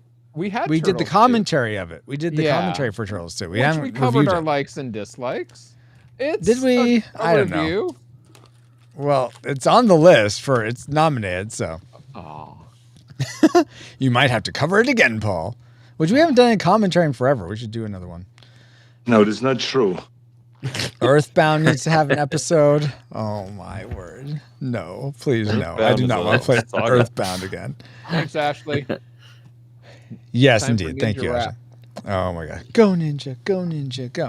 All right. Then we will go ahead and get started. I forget. Dallas and Kitos, do you both have spiritual speculations for this one? Let me come up with one. All right. Dallas, did you say you did or didn't? I do. Paul? If you were a virus, a disease. So is that yes or no? Are you just insulting us? It's the smell. That's the first one. This is Brandon again. Okay. Thanks, Ashley. Bye. Thanks for the lurk. I'll take that as a no then, Paul. No, I don't. But I'll be glad to try to ruin other people. I mean, comment on other people's. All right. Let me get a verse for mine. I know where I could find one, so just a second. I'm wondering. We are here because we are not free. Curious as to what I actually said about that movie. For which movie? Revolutions. You were just here. You don't know what you said? I'm talking about when we did our series on it. Oh, for Geek Devotions. Okay, yeah. I'd like to share a revelation that I've had during my time here. It came to me when I tried to classify your species. I realized that you're not actually mammals. Every mammal on this planet. I can stop. We just gotta watch the whole movie auditorily. Yeah. Okay, all right. Do it. Matrix Dance Revolution. Yeah, it's a strange game. There's a Matrix version? Crazy. There should be. Really? That's what they did in the cave. Oh gosh. All right, then let's end it, Paul, so we can start this. By the way, good on you, Paul and Kitos, for blasting through 2 episodes, a doubleheader, a first for us. I mean, I guess you might consider GoldenEye and the movie and the game doubleheaders, but this is 2. No, that was a things. special. Yeah. This is definitely like 2 full shows. Yeah, exactly. Don't worry, Keithos. We're almost there. It's almost. That's it, man. Game over, man. Game over. Does Kitos get like a ranking bonus for doing this today? Yes. Yeah, Maybe 1,000x his salary. We're all here to do what we're all here to do. Yep. I'm here because I choose to be. You are a rock star, Kitos. Choice is an illusion created between those who and those who don't. Oh, my word. Okay. Then let us begin. Begun. Great, Paul. Welcome, Reflex Capacitors, to another edition of Spiritual Speculation, where we take a spiritual look or speculate on the spiritual themes that the movies and games we cover on the Retro Rewind podcast prompts us to think about. Tonight we're going to be covering the spiritual topics that the movie Matrix Revolutions prompted us to think about. But before we get into that discussion, let's go around real quick and say who we are, what our faith life was like growing up, and what we currently believe now. I'll start. My name is Francisco, and I was raised as a Presbyterian Christian, which is a Christian denomination. A Protestant Christian denomination, I should say. And I'm currently a non-denominational Protestant Christian. Let's go with Dallas next. Hey, I'm Dallas, and I am I was raised pretty much non-Christian. Had experiences with Methodist and Baptist churches, but became a Christian about 15, 16 years old, and I'm currently a minister in the fellowship known as the Assemblies of God. Very nice, very nice. And Ketos. Yeah, well, my name's Ketos, as you so put. And I'm Presbyterian, and I was also raised a Presbyterian. Very good. And Paul. I, when I was younger, was fighting the makers of the construct that we are in, and finally I saw the light, and I surrendered and joined forces. And now I'm a follower of Jesus. Join forces with who? The makers of the construct of where we are. Okay. That's the machines. No, God. Yes, I know God. Okay. Him and I are like this. All right, guys. Well, let's first start things off with Dallas. What's something that after you watched Matrix Revolutions or while you were watching it, it prompted you to think of in a spiritual way?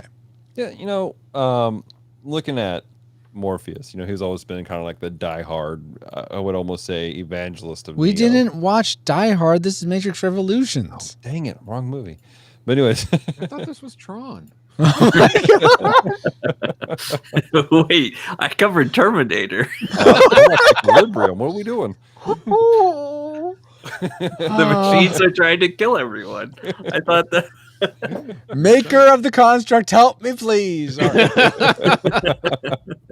Oh my gosh! But for real, Morpheus was always kind of the evangelist of Neo throughout the first two films, and he has a crisis of faith. And just like John the Baptist. John the Baptist didn't have a crisis of faith. Yes, he did. He did when he was in right before he got imprisoned. No, he was in prison. Yeah, he was in prison before he got beheaded. Yeah, and he sent message with his disciples. You go, hey, are you really the Christ, or do I need to be looking for somebody else? And Jesus is like, dude, you're fine. check out the, he did? The fruit. Yeah, It's Matthew, Mark, Luke, and John, maybe. All right. It's in the gospel. It's in the Bible.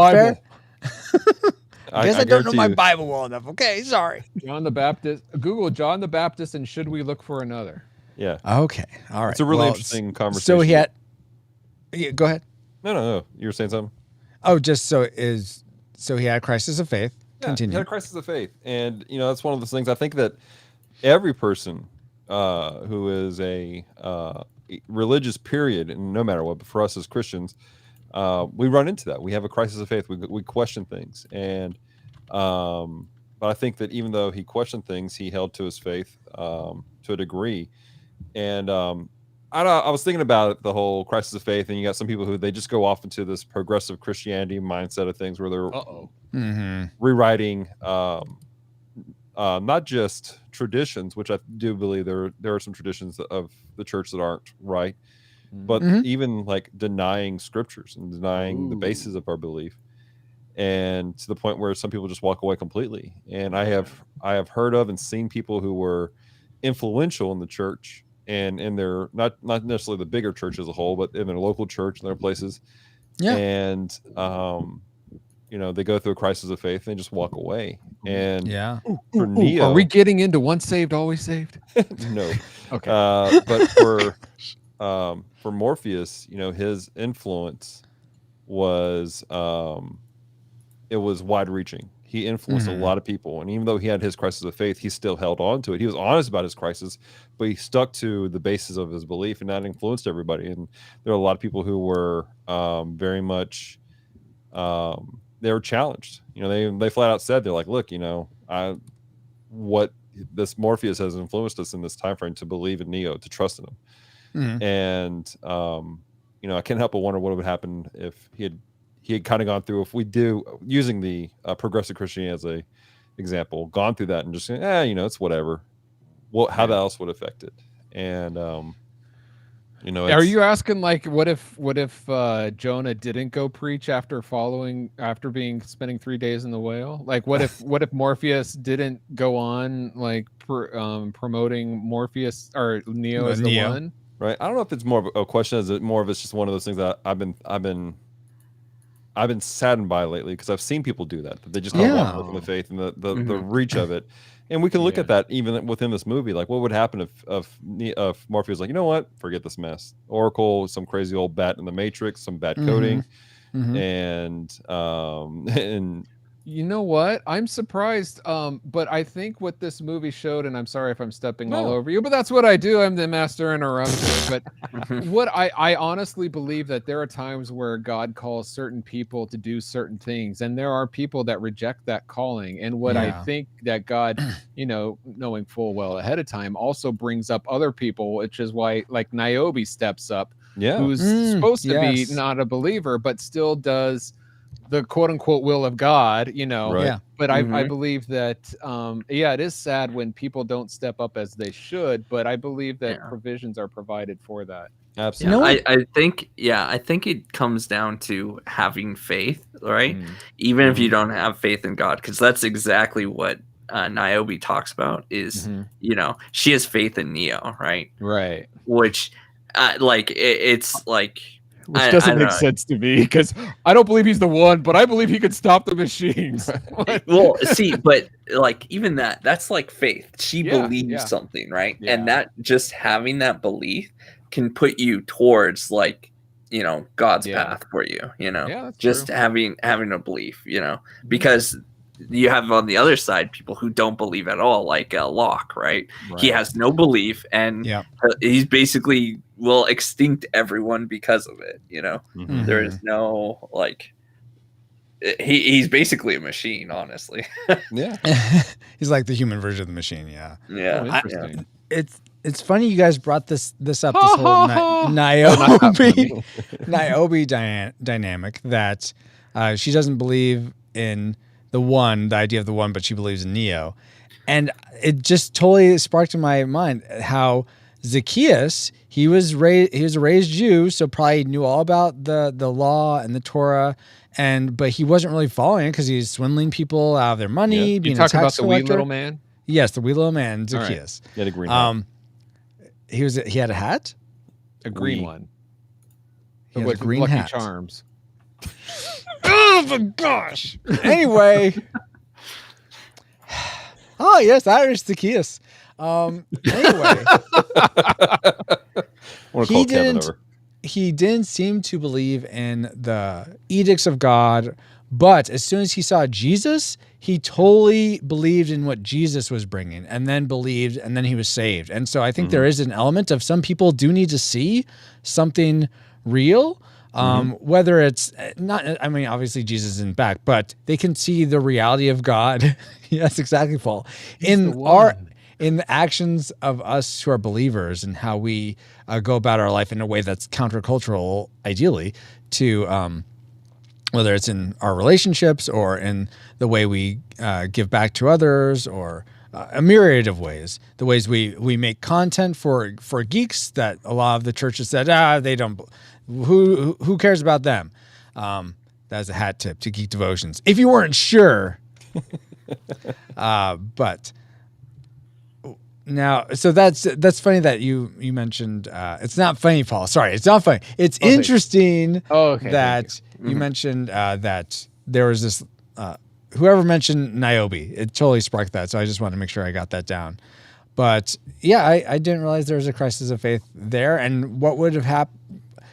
Like, are you saying how wait, Paul said that what were you saying, Paul? I got lost. I'm sorry. I was saying it was weird how they showed Link in this movie. I never seen him. Usually he's after rescuing Princess Zelda. I knew you were going. I knew it. The second you said Link, I knew it was going to be a Legend of Zelda joke. Sorry, it's a complete joke. I'm sorry, but seriously, what were you asking?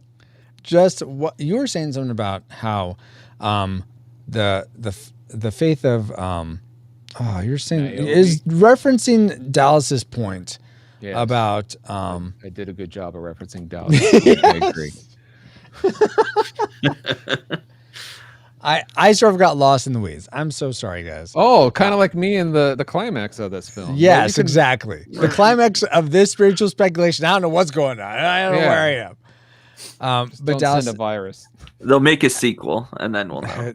Then we'll make another sequel to help you. Yeah, that'll just end up with more questions. But did you have a question for Dallas, Francisco? Don't take me. Maybe the middleman me is making it confusing. Maybe.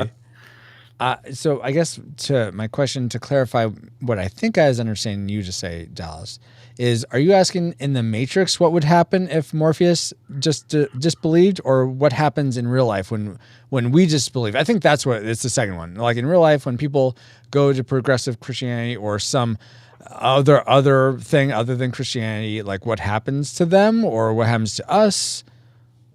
No, I didn't have any question. That was just my spiritual speculation, was just kind of pondering the concept of the sadness behind that, of people having crisis of faith and what takes place. Yeah. And whereas Neo or Morpheus, he worked through that situation, and how we ourselves, when we have this crisis of faith, which is going to happen. And I think that any person who acts like Christianity is it's a one done thing, you're good to go, and you never have to worry. No, there's stuff that you have to doubt, you got to wrestle with, because there's hard facts you got to deal with. We guys talked about last episode about people just being dumb in the church. You're going to deal with that. I got a buddy of mine who he was in full-time ministry in a particular denomination of churches, and man, it just a mixture of some poor theological things that he was taught, and a mixture of just dumb people. He had a crisis of faith to the point of even questioning salvation, his own salvation, and that the Lord could love and care for him. But the difference is, he said, I'm going to work through this, and he sought counsel. He didn't abandon the principles of our faith, which is, scripture, sola scriptura. The scriptures are the foundation of everything we believe, which is great. And I think that's where Morpheus falls in. He didn't abandon the principles of things, but he continued to walk through it. And I think it's a sign that we all, again, we struggle with things. And as Christians, we cannot just toss out the scriptures. We cannot just toss out some fundamentals. But we do need to work through some stuff. And in the end, we come out better, stronger, and maybe better equipped to help people even. And I would say even with more sympathy for folks. And as Morpheus once said, or later you're going to realize, just as I did, there's a difference between knowing the path and walking. And to that, go ahead. To that point of knowing the path versus walking the path, also this element of the Oracle telling Neo exactly what he needed to know at the time he needed to know it. I think that theme that's in the first Matrix, I think, is picked up again in Matrix Reloaded. Yeah, like a bunch. Okay. So I want to talk about that real quick, but I do want to highlight what Neko said. Yeah, me and my mom haven't went to church since beginning of 2021, but we haven't abandoned our faith. Yeah. And I think, and yeah, that's awesome. I do want to just pivot back and say that. Thank you, Ross. Pivot. Say that. If I can remember now. You and your Rachums and your pivots. That I wonder if people that oh geez, now see I totally lost it. I'm sorry, it's my fault. I should have. Here we go, pivot. Pivot.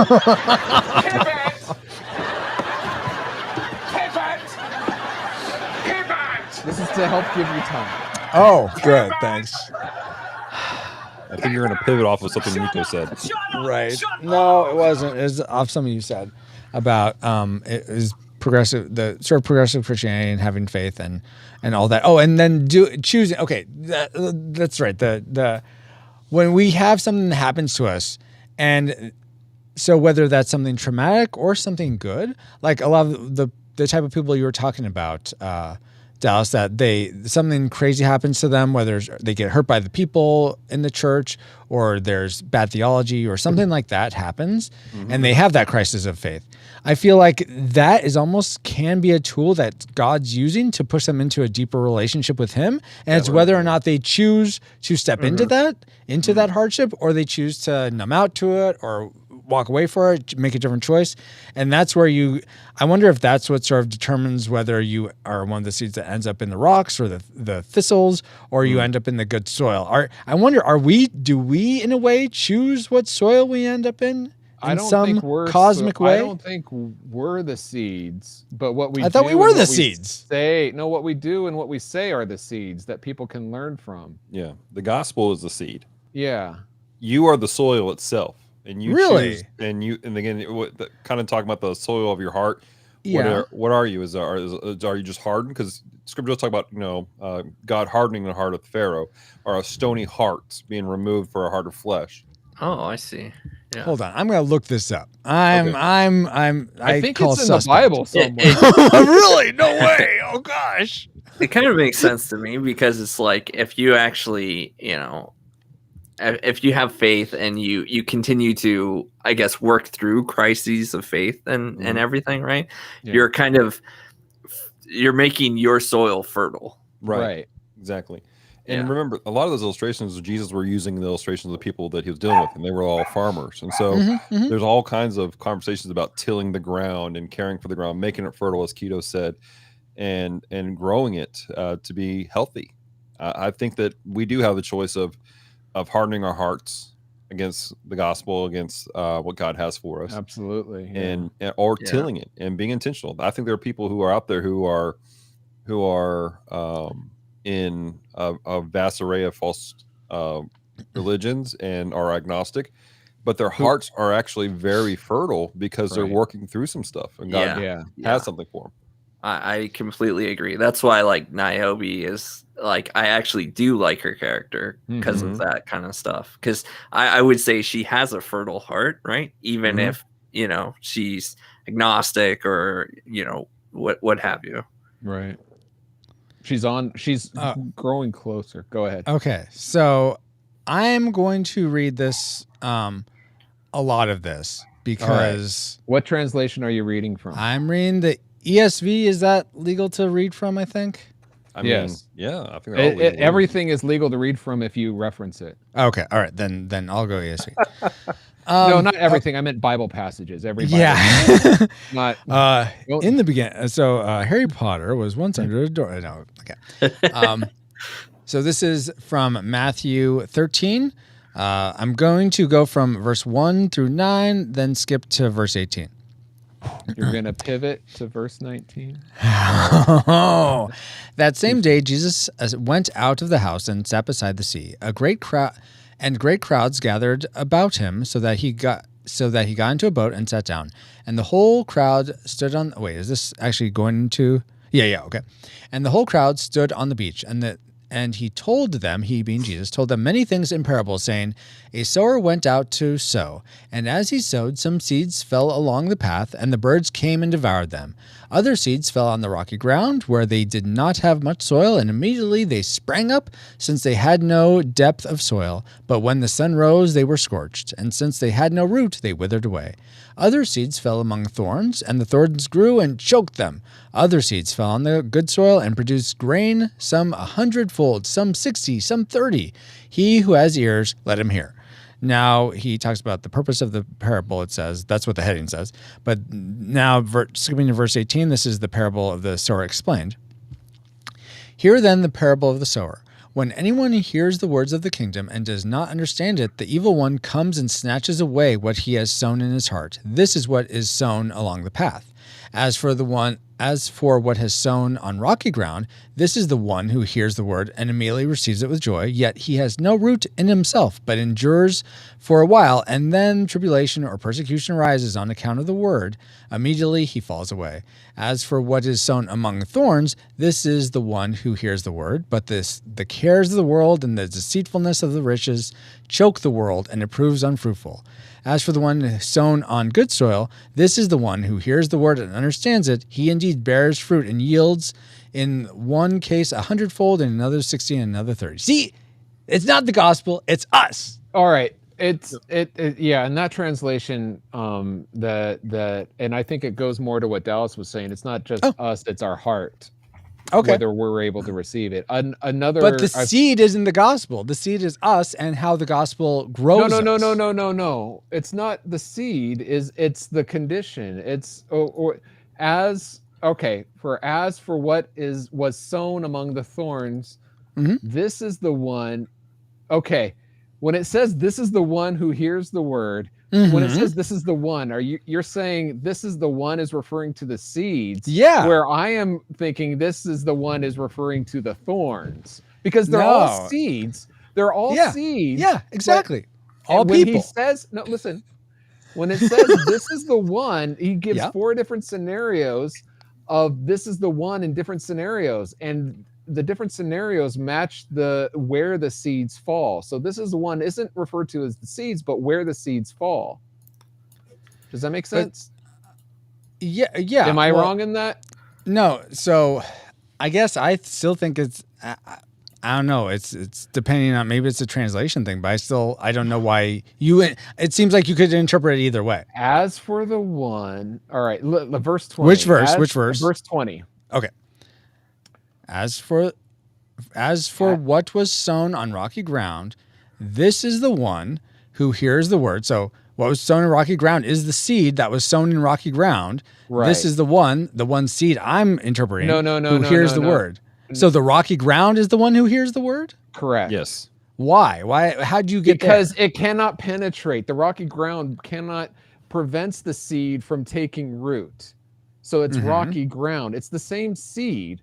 But what changes is the environment. Right. So this is the one environment where it says this is the one environment of one who hears the word and immediately receives it with joy in verse 20. So this is... Okay, so I think what you're so okay. I think I'm maybe starting to get it. The one is the person. You're right. Okay. When it says this is the one is the person, and this is the environment. The rocky ground is the environment of which he hears the word and immediately receives joy. Okay, so if I'm understanding you guys, I think so. Let me see if I can say it back. All right. So if we're going off the idea that the seed is the gospel, yes. Then the rocky ground is the condition of the person's heart that the seed tries to go into. Yes. I don't understand how they receive it with joy at first if it's a rocky heart. But go ahead. I was about to say it's shallow ground, right? So it's kind of like it's very fertile at the top, but it's because it collects rain. Yeah. It's rocky, so it prevents the root from going down. So as soon as passage of any time things get rough or anything, they give up. It's like, oh, this isn't for me. Yeah. Okay, so I still think we go back to that. I forget where exactly we were that triggered all of this. What's your question? Exactly. No, I don't think Neo is a virus, but maybe. Is that in chat, or are you saying being silly? No, Nico says we can settle this through Street Fighter 2 because Yes, that's how I settle the issues of the day. Francisco, I do want to point this out. If you go back to verse 19, if you look at the bases where he starts off the whole thing, when anyone hears the word of the kingdom and doesn't understand it, this is the basis of the whole parable. It's okay. Let's explain the parable. Anyone who hears the word of the kingdom and does not understand it, the evil one comes and snatches away what has been sown in his heart. So what has been sown is the seed that's referred to. Okay. Thank you. This has been very helpful to me. I don't know if it's been helpful to you all listening, But it's at least helpful to me to have a better perspective of what this scripture is actually saying. And that's why, I mean, I'm sure I've read this scripture or had this preached dozens of times, and I've had this different we all have perspective. and we all there's stuff today. I mean, again, I'm a minister, and there's stuff I'm going, what the crap have I been thinking of all the time? Know. So I pull out old notebooks of mine from like when I first got saved. I'm like, wow, I was a heretic. And, like, it's like the word is living or something. What? Oh my gosh.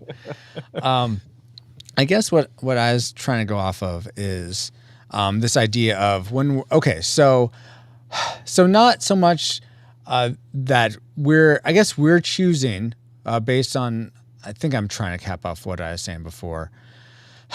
The whole idea of that when we can choose whether to walk through those hardships or not, and lean into God or lean away. And so I guess what I'm wondering if that sort of determines the fertility of our heart as opposed to the seed.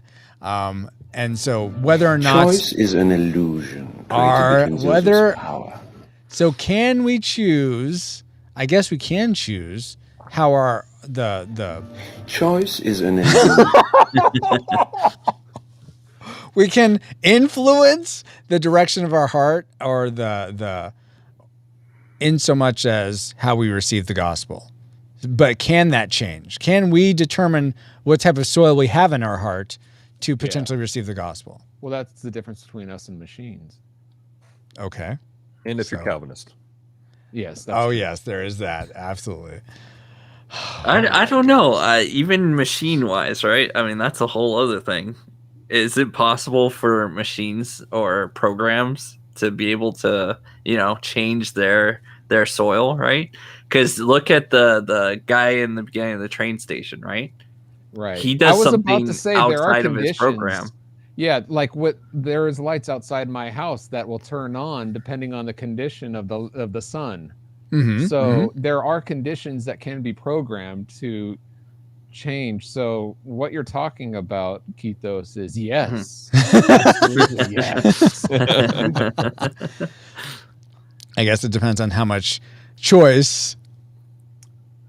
No, there's no choice. I turn them on. I was waiting for the sound. You to do the sound again, Paul. No, I wasn't giving you the choice. You chose not to.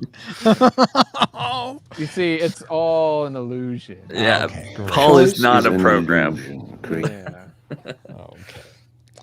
I feel like we went way along on that one, which was awesome. But did we answer your question, if you even remember it? Dallas didn't have a question. He just wanted to comment that. You had a question about the sower. Did? And no. Oh, I think just that. I think so. Just that. Yeah, we can. I honestly don't remember exactly. I feel like we got to where we needed to go for my understanding to get to maximum capacity. So we're just gonna here to do what we're all here to do. That's true. I guess. I've been bogarting so much. Paul or Keithos, do you have a question that you really is like burning in your hearts to get out there? Paul, do you have one? I do have one, but okay, go for it. You can. Okay. Yeah. So the train station, right? I think that's it's a dongle. It's a dongle. Okay. No, it's not. It's a program created by another program. Anyway, go ahead. Yeah, no, okay, so like for me that opens up a lot of spiritual speculation for me. Okay. The whole train station place, because I instantly associate it with like purgatory, right? Yeah, totally. Yeah. And correct me if I'm wrong, but purgatory is basically the waiting room before you go into heaven, right? Well, it's not. There's no, if I remember correctly, though I'm just been schooled on seeds and planting and stuff, but there is no purgatory in the Bible. Yeah, that's a Catholic teaching.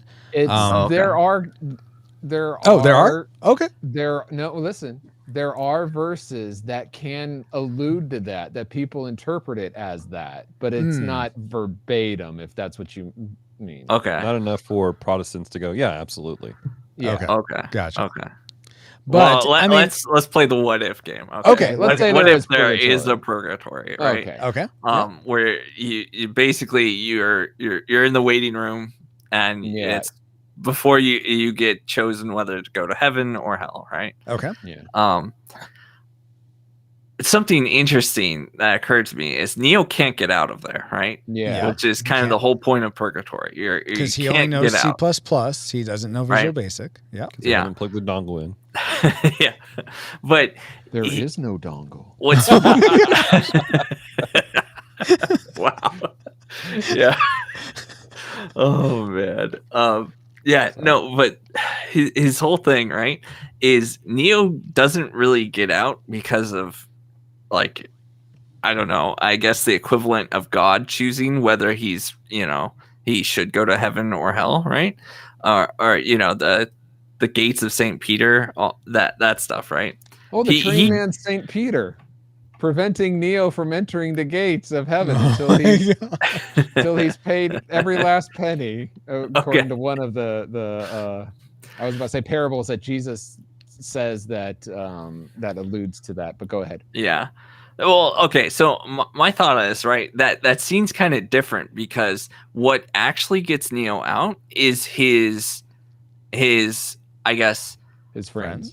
His friends, his friends, like, and their faith and their love for him, right? Yeah, we're talking about like prayers of intercession. I think is where you're.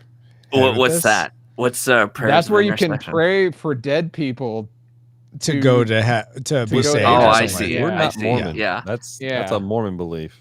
And it's also depending on what time you live in like the dark ages of church. Yeah. Well, I guess what's so interesting about it to me, right, is this idea of that. While so like it goes back to what you're saying about sowing the soil and seeds and everything, right?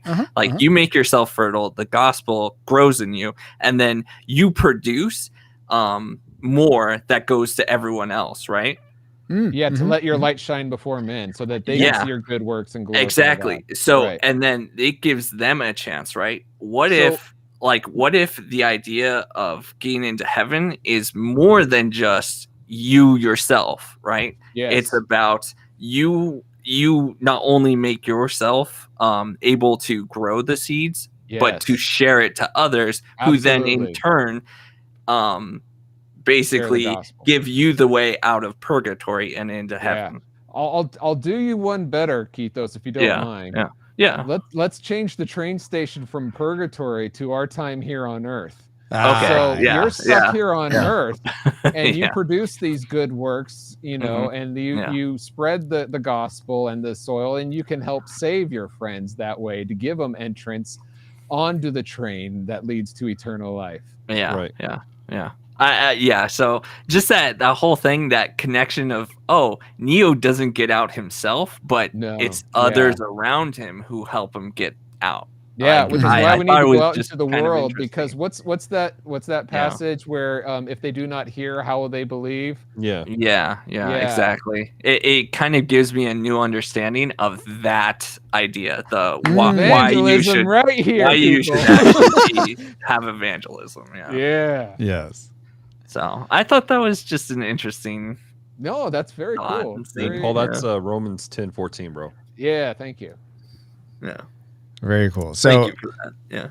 Yeah, that's an interesting insight. I didn't really think about it in light of how when we are like spraying God's light or shining God's light before man, that is that type of influence that can bring people out. Wait, are we going into the train station or out of the train station? We are in the train station. We are hopping aboard the train to get out. Yeah. Okay. So we take trains to heaven?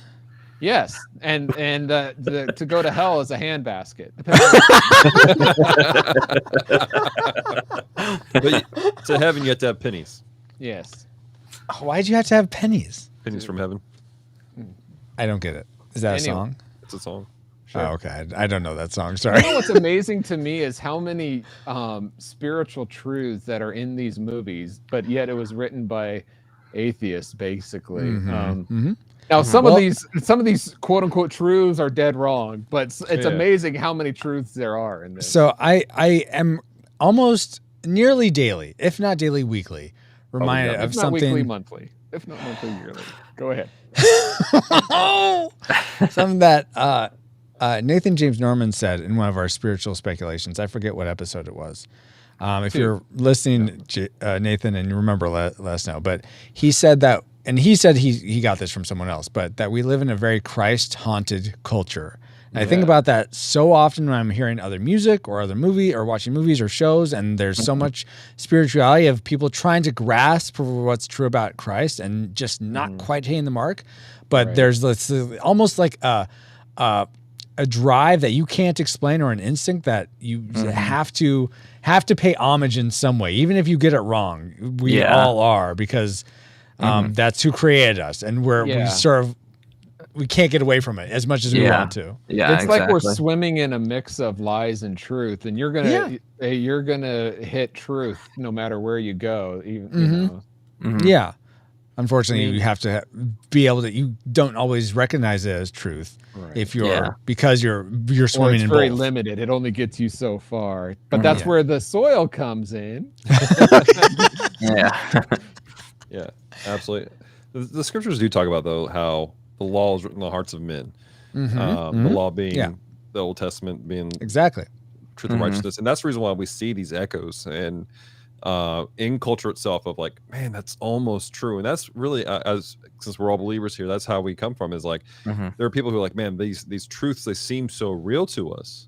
Yeah, but we need to check it. That's what made the Bereans so special, is they had the truth brought to them by Paul, and they're like, hey, that sounds good. Let us dive in. Let us make sure our hearts are fertile correctly.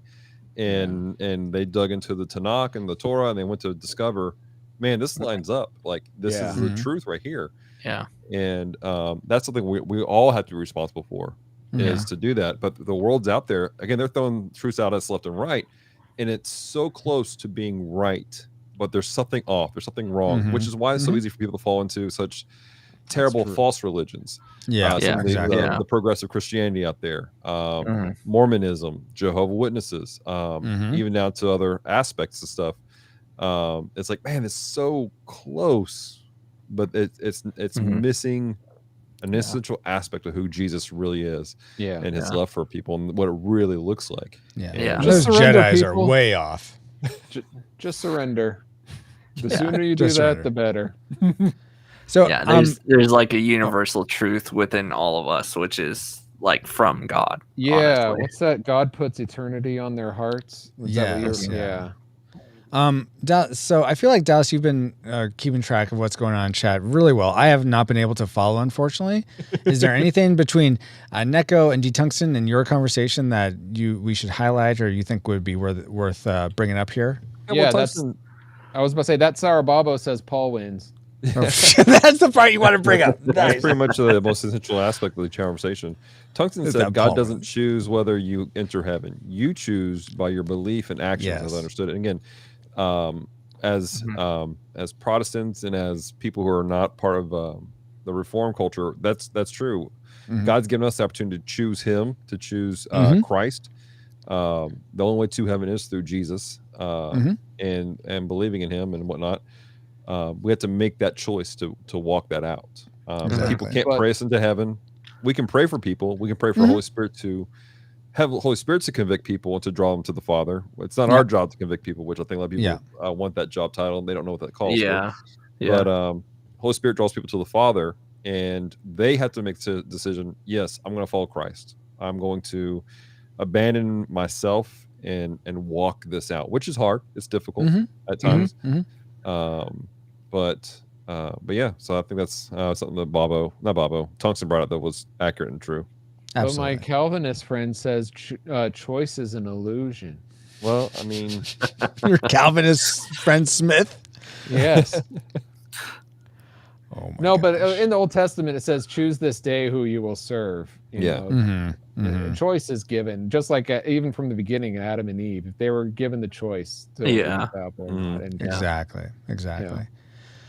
Well, real quick, guys. This was going to be, you mentioned Adam and Eve. I'll just share this. This is my spiritual speculation. Do you think that Adam and Eve were essentially rejecting the program of perfection because things were just too good for them? According to this movie, yes. Okay, yes. But I mean, in real life. But not in real life. No, I think it was, they were tempted by Satan to say, hey, God's got it going on. Maybe he is hiding things from us. What if the serpent's right? He's not. Yeah, I mean, man. Well, yeah, God hides things that we can't understand, but that doesn't mean he doesn't have our best interest at heart. Go ahead, Kitos. That's what's the tough one. I would. Oh, that's tough. I mean, they obviously made a choice, right? Yeah. Yes. Yeah, they did make a choice to choose. They choose their own, to go their own way instead of going God's way. Yes. Mm-hmm. Like we do every day. Well, Yeah. Yeah. Oh man. But what's the question? Did I answer it? Okay. Just to the. Yeah. Do you think they rejected the program of perfection? Like it was, this is too good. We got to do things ourselves. I guess in a way they rejected God's version of perfection. Yeah. Yes, absolutely. But, yeah. I like what D. Tungsten said. They chose poorly. I got a friend on of that. I think we will end. Thank you so much. Everyone who's here in chat, D. Tungsten, Neko, Bobo, Geek Devotions, of course, you're also here live. But everyone who's hung out live with us, thank you, Reflux Capacitors, for supporting this content. And I hope that it was entertaining, encouraging, and enlightening in some way.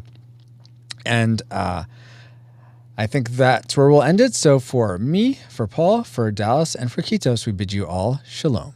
That means peace. Are you saying choice isn't an illusion? Oh my God. All right. So thank you all, guys. It's been fantastic hanging out with you all. Yeah, Merry Matrix. Happy Merry Matrix. These will come out in, I think, around late November, early December, something like that. But until then, enjoy the replays, I guess, if you really want to see an unedited experience. Who would want that? No one. Edna modes. Oh my gosh. The real question is the Matrix trilogy a Christmas trilogy? Well, there's lots of green. Yeah. It's evergreen. It's evergreen, yeah. Yeah, you know what? We gave and Neo is the Christ figure. Yeah, he right? gave the gift of himself to save Zion. Yeah, I think this Yeah. is exactly a Christmas movie. That means Tron is. Oh my gosh, you and your Tron. All right, guys. Well, I think I'm just gonna end it. So will you join me in a stream phase, please, guys? And we'll catch you all later. Lord God, thank you for this time. I pray you protect us all, provide for us all, that we, those of us who have prayer, faith, and trust in you would pursue you more and more each day. And for those of us who haven't, we'd see and experience your faith, your truth, your grace, your love, and your beauty in a fresh new way. Amen. All right. And now... Keto stream face. Yeah. I'm going to... If I had both hands, I would definitely try something like that, but I don't. Yeah. You don't have both if you guys hands? want to. Yes, there you go. You guys do the same thing. Perfect. All right, here's my stream face.